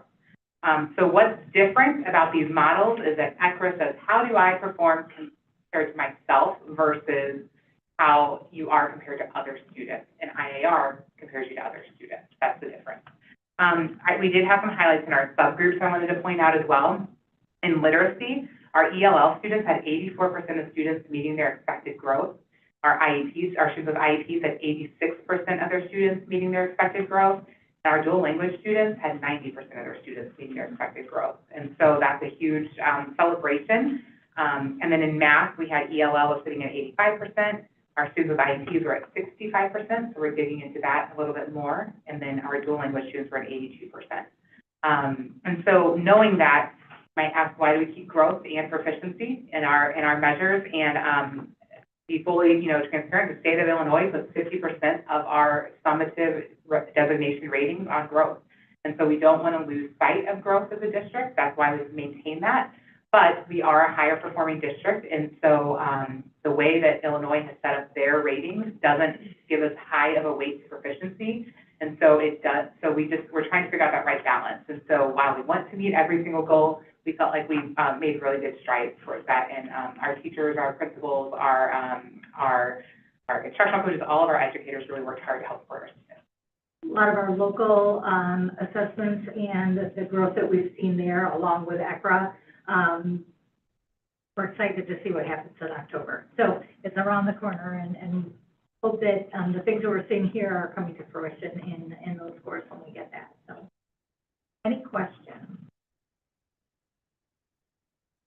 Overall, 12 out of 16 goals. Yeah. Yeah, just more of a comment. Just appreciate all the work that Ms. Lombard, you and your team have done and working on these KPIs. And it's good to know that we're being transparent. So it's not, if they all said met, I'd actually be concerned as well. But it's good that we have stretch goals and try to achieve and stretch ourselves, as well as being transparent of where we fell short, and then addressing how we're going to follow up and correct that in the future. So thank you. I guess I'll just add, because we've had lots of discussions about the growth metric.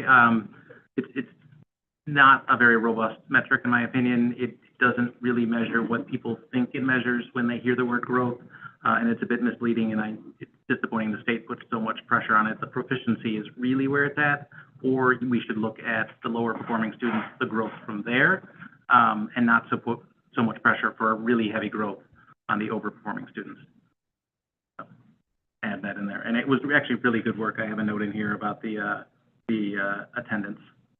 You guys did a really good job. We'll take it. Was there a school that brought us down? I don't think Or was so. there a school that overachieved? There was not a school, well, There's a couple there were grade some levels. ones that we were like, 11th to take 12th this grade. action. And people are like, wow, I really liked that you tried, and how do we bring that over here? So, there's been a lot of really good collaboration among the schools about what's worked and, you know, what did they find. So, yeah, we'll continue those things. So, thanks for acknowledging that. So, again, 12 out of 16 of our goals, 75% doesn't sound, but as you said, if we were meeting everything, we're not pushing and striving hard enough for those pieces of that. So we're seeking approval of the achievement of the annual growth measures by the Board of Education. Again, this is utilized as part of our strategic plan performance that is in a few of our contracts, ESPA and all of those kind of companies. We're wanting to see if we can get that approved this evening. Any other discussion? All right, with that, I move to approve 24-25 strategic planning measures report that was given to us and in our board packet. Second. Second by Mr. Bobby. Have a roll call, please. Mr. Bobby? Yes. Mrs. Myrino? Yes. Mr. Craddy? Yes. Mr. Bivin? Yes. Mr. Troy? Yes. Mr. Fecity? Yes.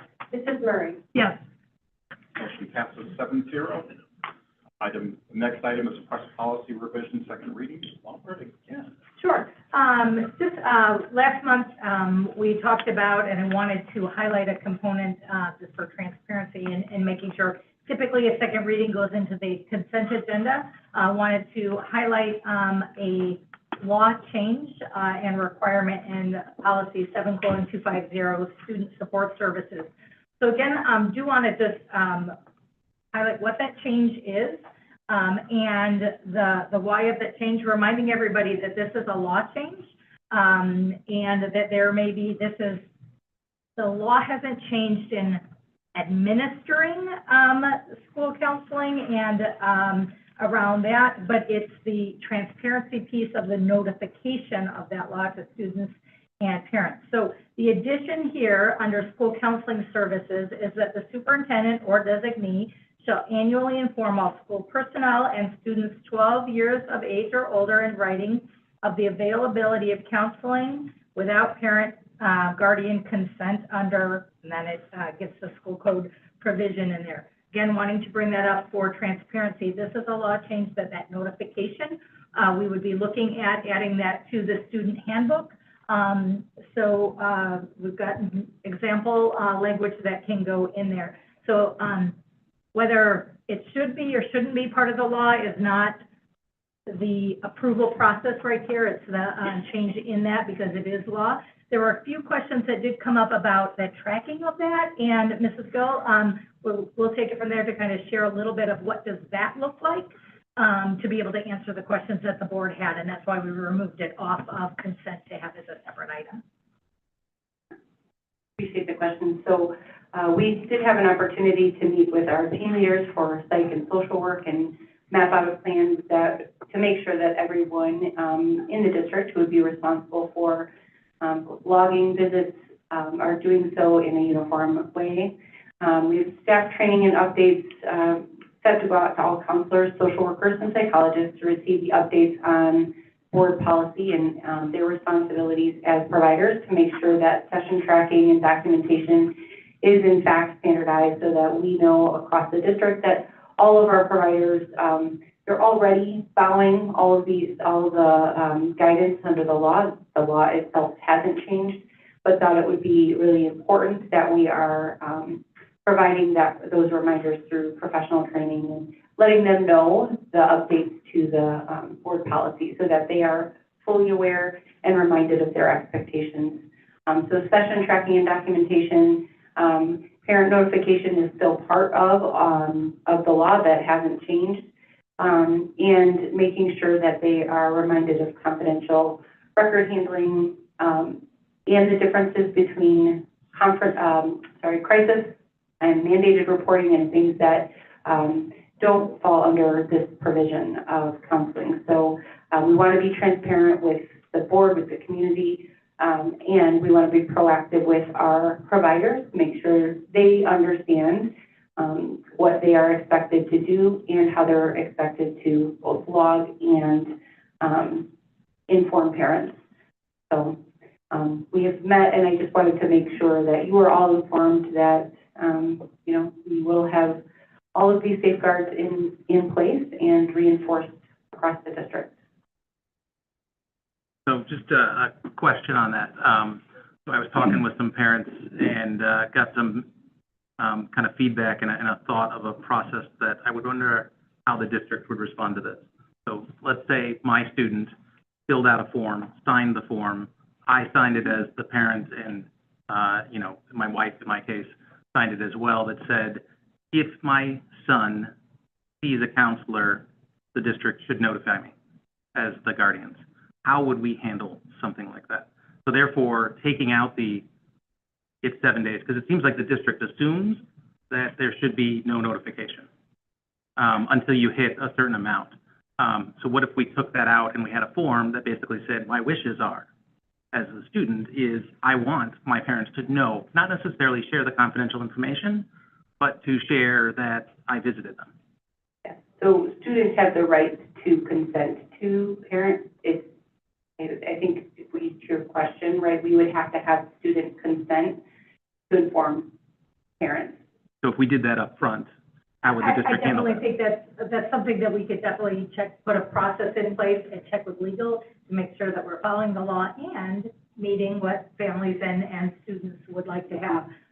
Right now, I know the law states that, but if there was a way to say, oh, I'm okay with my parent knowing this, what would that look like? And so definitely we absolutely can investigate looking at what that would look like, what kind of consent, if you will, we would need, and so we will absolutely look into that piece of it. I know there's not really an opt-out for families to do, but if you're saying if a student if you're had a expressing parent, your wishes is what I'm really trying Right. to say is, Yeah. this is what, I don't want you to hold this back from my parents. I No, want them yeah. to know. I think the last time a question was like an opt-out. We have opt-outs for a lot of things.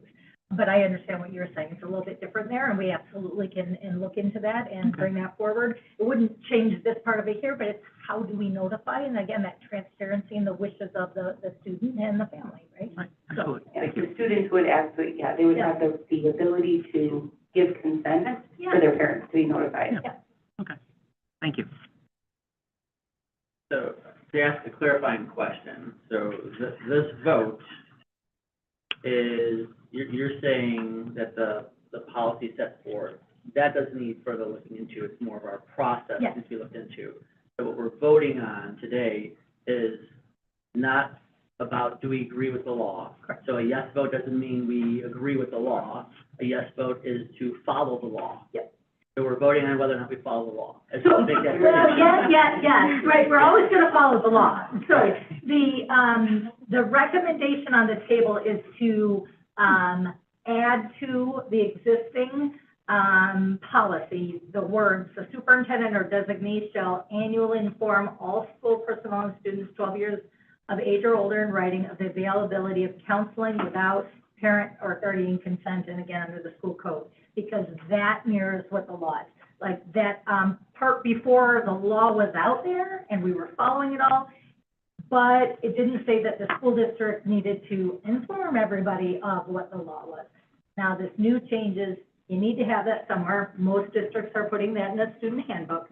So the recommendation that you'd be voting on is, yes, we are taking the recommendation from press to add this. If we don't add it, we still have to follow the law. So, right, so you're voting to accept the recommendations of administration to recommend press for that update and change to that, which does not mean that we can't look into the Our own wishing and the procedures, consent. yeah, Correct, okay. correct. Thank you. Yep. Any additional questions? All right, not hearing any, I move to accept the recommendation for the second reading of this policy as it's presented. And can I highlight one more thing? Please. This whole piece is that whole policy packet. This is just the one that there were some questions on, and we wanted to make sure, full transparency, exactly what you were asking for, like what does it mean that we're voting on and what Right. does this mean for our community. So it's more than just 7.250, but I don't think there were any other questions on any of the other things. Just clarify policies, not policy, plural, not singular. That's the motion. Second from Mr. Craddy, thank you. Roll call vote, please. Mrs. Maiorino? Yes. Mr. Craddy? Yes. Mr. Bidman? Yes. Mr. Troy? Yes. Mr. Fekete? Yes. Mrs. Murray? Yes. Mr. Bobby? Yes. Motion passes 7-0. Next item is HR personnel. Dr. Zayer, anything to highlight on this one? Oh, you wanted that back?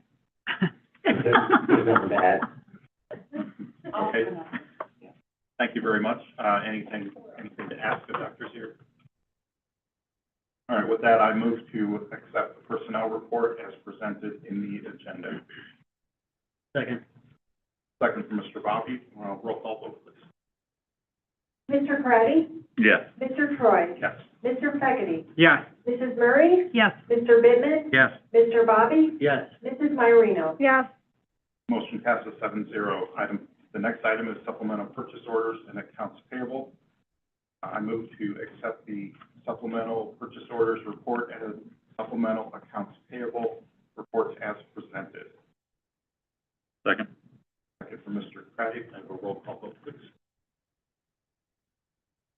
Mr. Bidman? Yes. Mr. Fekete? Yes. Mrs. Murray? Yes. Mr. Bobby? Yes. Mrs. Maiorino? Yes. Mr. Craddy? Yes. Mr. Troy? Yes. Motion passes 7-0. Next item is Little City accounts payable reports. I move to approve the Little City purchase orders as presented.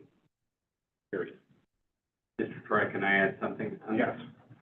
These two reports, unfortunately, I was not at the last board meeting, but I was able to follow up with my team on that. And I know the discussion took place about creating organic reports, for which my Director of Finance, Jenny Sikora, had mentioned, yeah, well, no problem, we should be able to do that. So we were able to do that very easily within the system that we have to create these reports where we enter it into the system, and the system, our SDS financial accounting system, will automatically create these reports, which is why they look the same, without any manual adjustments or anything. So I did want to point that out, but I think we also noted that for all of the reports, we would not have any issues. So this is where I want to bring this up. For accounts payable reports, we have several accounts payable reports. We have the purchase order report, we have a supplemental purchase order report, we now have this Little City purchase order report, okay? We have an accounts payable report. An accounts payable report is generally reimbursements to employees. And then we have a report called impressed report, and that's typically, the energy bills and other things that sometimes they come in, we just need to pay, right? We can't wait for a purchase order and pay them within 45 days. So to stay in compliant, we put them through impressed, and then we have the board approve those after the fact. Just like we do on the accounts payable report, you are approving those payments after the fact, okay?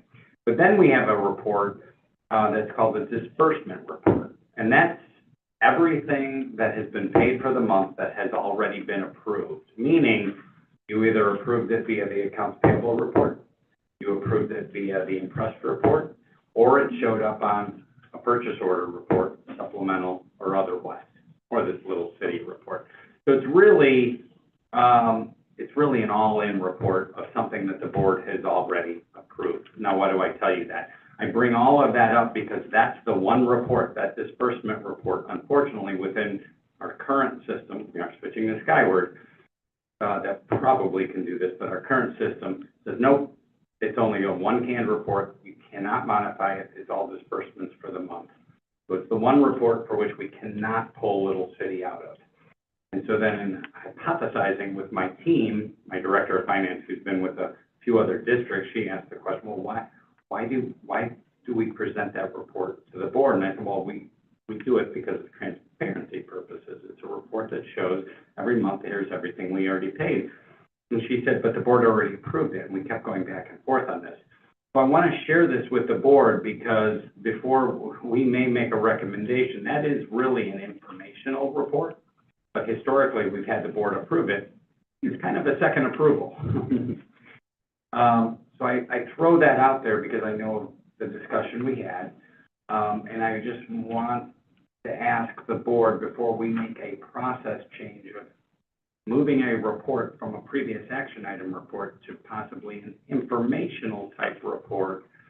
I'd like to have the board have a brief conversation on their thoughts on that, because it's the one report for which we cannot pull that out of. But that being said, everything in that report has already been approved or approved via other means, via the impressed or the accounts payable. That's why I stopped you, Mr. Troy, because when we get to the cow, that will be a report for which we need guidance on, and the cow is only 2 weeks away. So I do apologize. No, for the interruption. thank you. Well, let me finish one thing before we jump into that thing. Okay. So I made a motion, there has not been a second yet, and I wanted to get that seconded, please, if anybody wants to second it.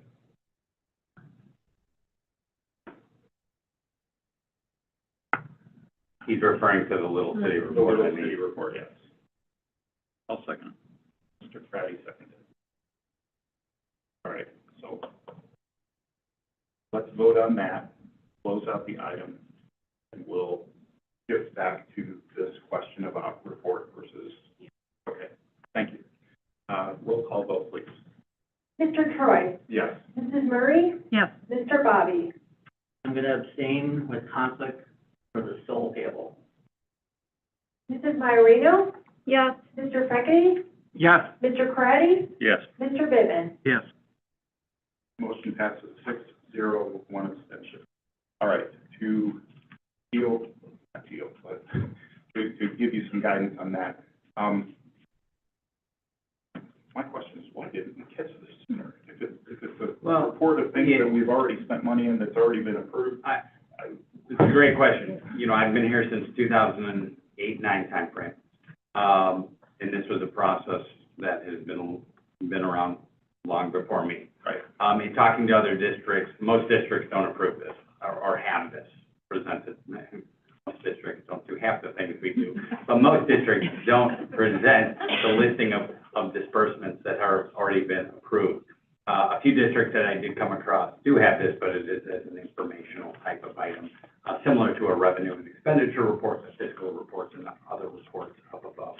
But that's why I bring it up. I know that there's obviously, I just want to bring that up to the board before we were to make, to do something like that. We want to make sure the board is okay with it. We could leave it where it is and it falls where it lies, but I just want clear guidance from the board as to where we want to go with that. Sure. Can we move this to the committee of the whole and the finance committee? Because that's probably where the Yeah, discussion is going. and we can. And then it would, with the recommendation, well, I actually think that would be a good place for that discussion, Wonderful. because it would be for whether you'd have. oh, I see what you're saying, Yes, Mr. Bevan. correct. Yeah, Yeah, But that's where this discussion goes. so that's a good, and that's fine. I just wanted to bring it up. I figured, good point. Fine to bring it up, I just, Yeah. Think about it, and then, yeah. All we'll right. do that. So we have something to ponder. Thank you for that.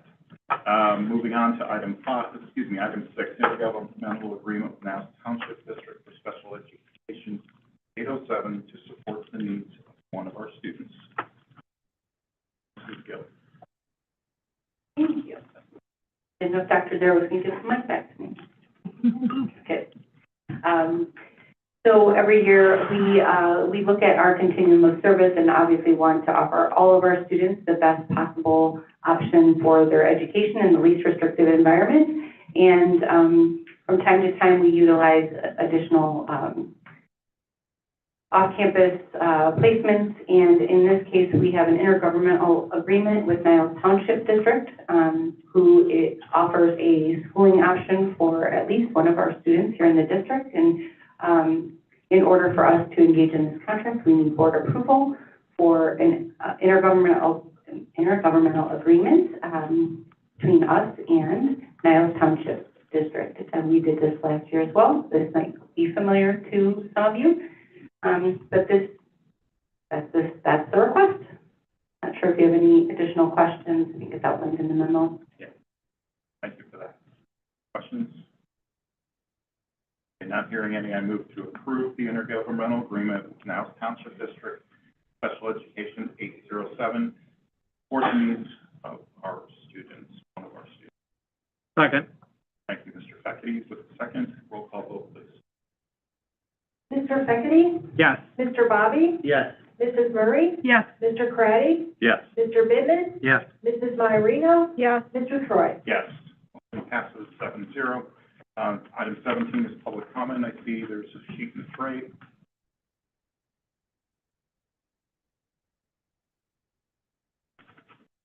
Oh, great. Thank you very much. Rebecca Carver. Welcome back.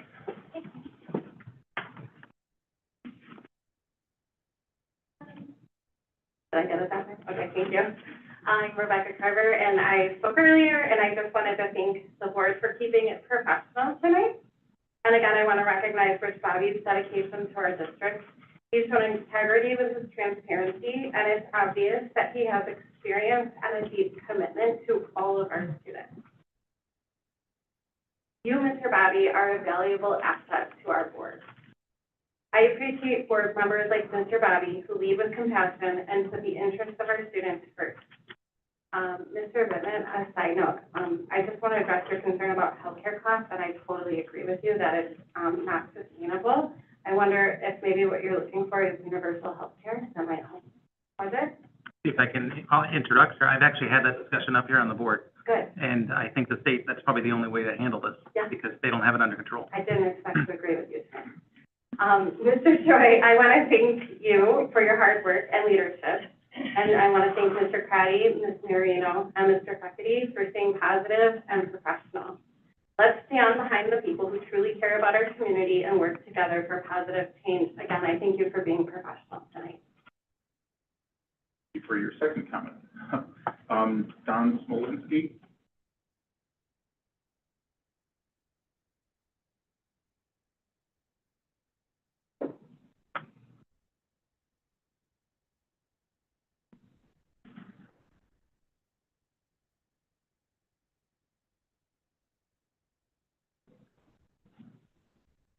My name's Don Smolinski, and I've appeared before the board a couple times before. Wanted to start off by saying that I'm a subscriber to the Northwest Herald. And every time I see something, I live in Huntley, so every time I see the headline, Huntley, it gets attention. Been two recent articles that have gotten my attention related to the school board here. One was some pretty good news. The second was some not so good news. The one with good news is recently, I understand that Huntley High School has been recognized on a U.S. News and World Report as one of the top 100 high schools in the nation. They ranked number 80. It wasn't the best in Henry County, but still, it's an accomplishment and achievement. So congratulations to the board and the administration for that honor. Second one was an article that appeared on August 15th. The lead on it is Huntley School Board meeting descends into rancor. That, of course, caught my attention. And read the article, and there was a number of things that were concerning in the article. I did also view the YouTube video of the meeting as well. And you have to agree with the headline that the school board descends into rancor, because that's exactly what it sounded like. That's discouraging. Some cases that our board would do that. But there were a number of particular items that were brought up there that was of concern to me. And the alleged conflict of interest that pointed out of Mr. Bobby being the CEO of Little City and the district engaging in a contract for a number of years with over $500,000 of taxpayers' money going to that. I understand that the board did get a legal opinion from its attorney. I don't know if that was released to the public yet or not. But what concerned me is that the attorney, Mr. Troy quoted the attorney as saying that the attorney did not see anything that would constitute a material conflict of interest. The word material jumped out at me right away. That's one of those lawyer terms. It doesn't say anything exact. And in my opinion and my background, engaging attorneys, is pretty much attorneys write what the entity that's paying them want to hear, unless it's something egregious. Here it doesn't appear as anything egregious, but it was something I think that the board wanted to hear. And I understand that the board would, of course, take the word of its attorney and say its attorney's professional attorney, that there is no conflict of interest. However, that really isn't the final say. Final say would come from the Office of the Illinois Attorney General Public Integrity Unit. They would be the ones who would make a final call on that. And I would urge the board to seek that opinion from the Illinois Attorney General's office. The other thing that concerned me is the fact that Bobby was a new board member when he voted on a payable to his company. He admitted that it was a mistake on his part. That's a good thing. But what's bothersome to me is that no one advised Mr. Bobby beforehand that he shouldn't be voting on this. And that I would call out the administration, superintendent, financial officer. We should have known that there's a potential conflict of interest there and should have advised Mr. Bobby, or maybe someone else from the board should have advised Mr. Bobby that, hey, you know, you may want to abstain voting on it. So the whole issue of whether it's a conflict or not, what I'm concerned about is the appearance of impropriety. And even if it's legal, even if it's thought to be illegal, in my view, there's an appearance of impropriety. And that should never be out there for a public body. Because if that appearance is out, then people, the voters, the residents, taxpayers, are going to think something doesn't smell right here. So that's just something that, you know, and I understand that there was a call for Mr. Bobby to resign, and you know, that's really his decision to make. I would just go back and say, retired military, there was a code of honor that we had in the military that always do the right thing. And I would just urge that the board do the right thing. Thank you, sir, for your comment. Last comment is Kathy Rose, please.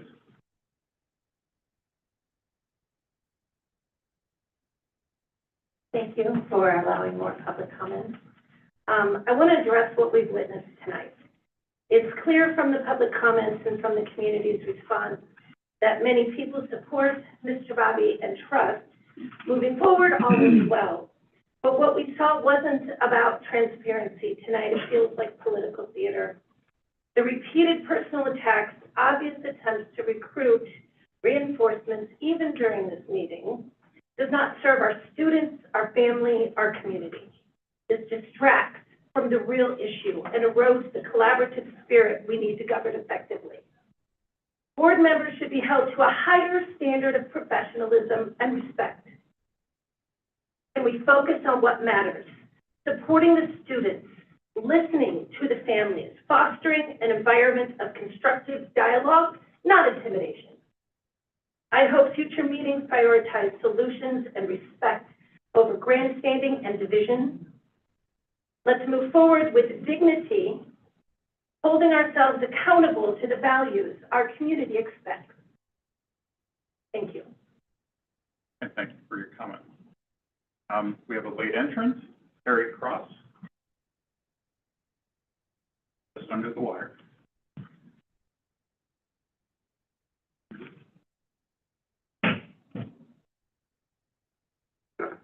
I have a few comments. With just about a week back in school, there is some online chatter about what you guys were talking about with the buses being overcrowded and kids sitting on the floor again this year. Obviously, I'm not on all the buses. I'm hoping it's not true. I'm hoping if it is, that we get it fixed before that we have a tragedy, because I really hate to be in that newspaper for a whole different reason. I had a question to clarify that the 12-year-old's consent.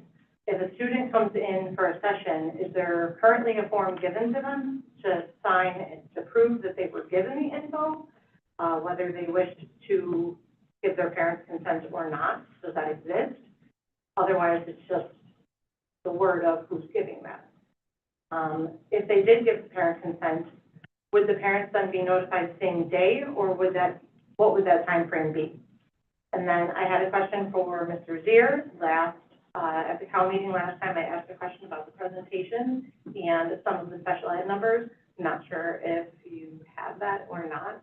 If so, we can touch base. And then for the SEAC meetings, can we please be sure to actually include the meetings on the Facebook page? I know we've done a much better job of it, but we have to make sure that it's on there not 2 hours before the meeting. And then, especially with the district emails not going, the SMORE emails that the liaison was sending weren't always going to families of special needs. However, we're including everybody in the community, so it doesn't matter whether they get emails, it needs to be out there publicly. So it has to be on our website and it has to be on Facebook. Lastly, we heard from people who showed up today to defend Mr. Bobby and his work in this district. Though I know a lot happens behind the scenes, I recall him first showing up publicly when he decided he'd be running for the board.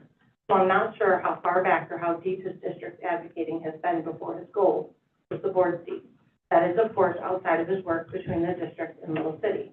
But this comment really isn't about him. I just wanted to say, as an outspoken voice advocating for our special needs community, alone at many of these board meetings, I now see that others can actually attend and speak in person and not just remain behind a screen.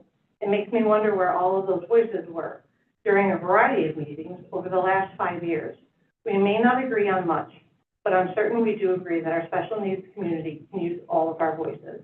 Thank you.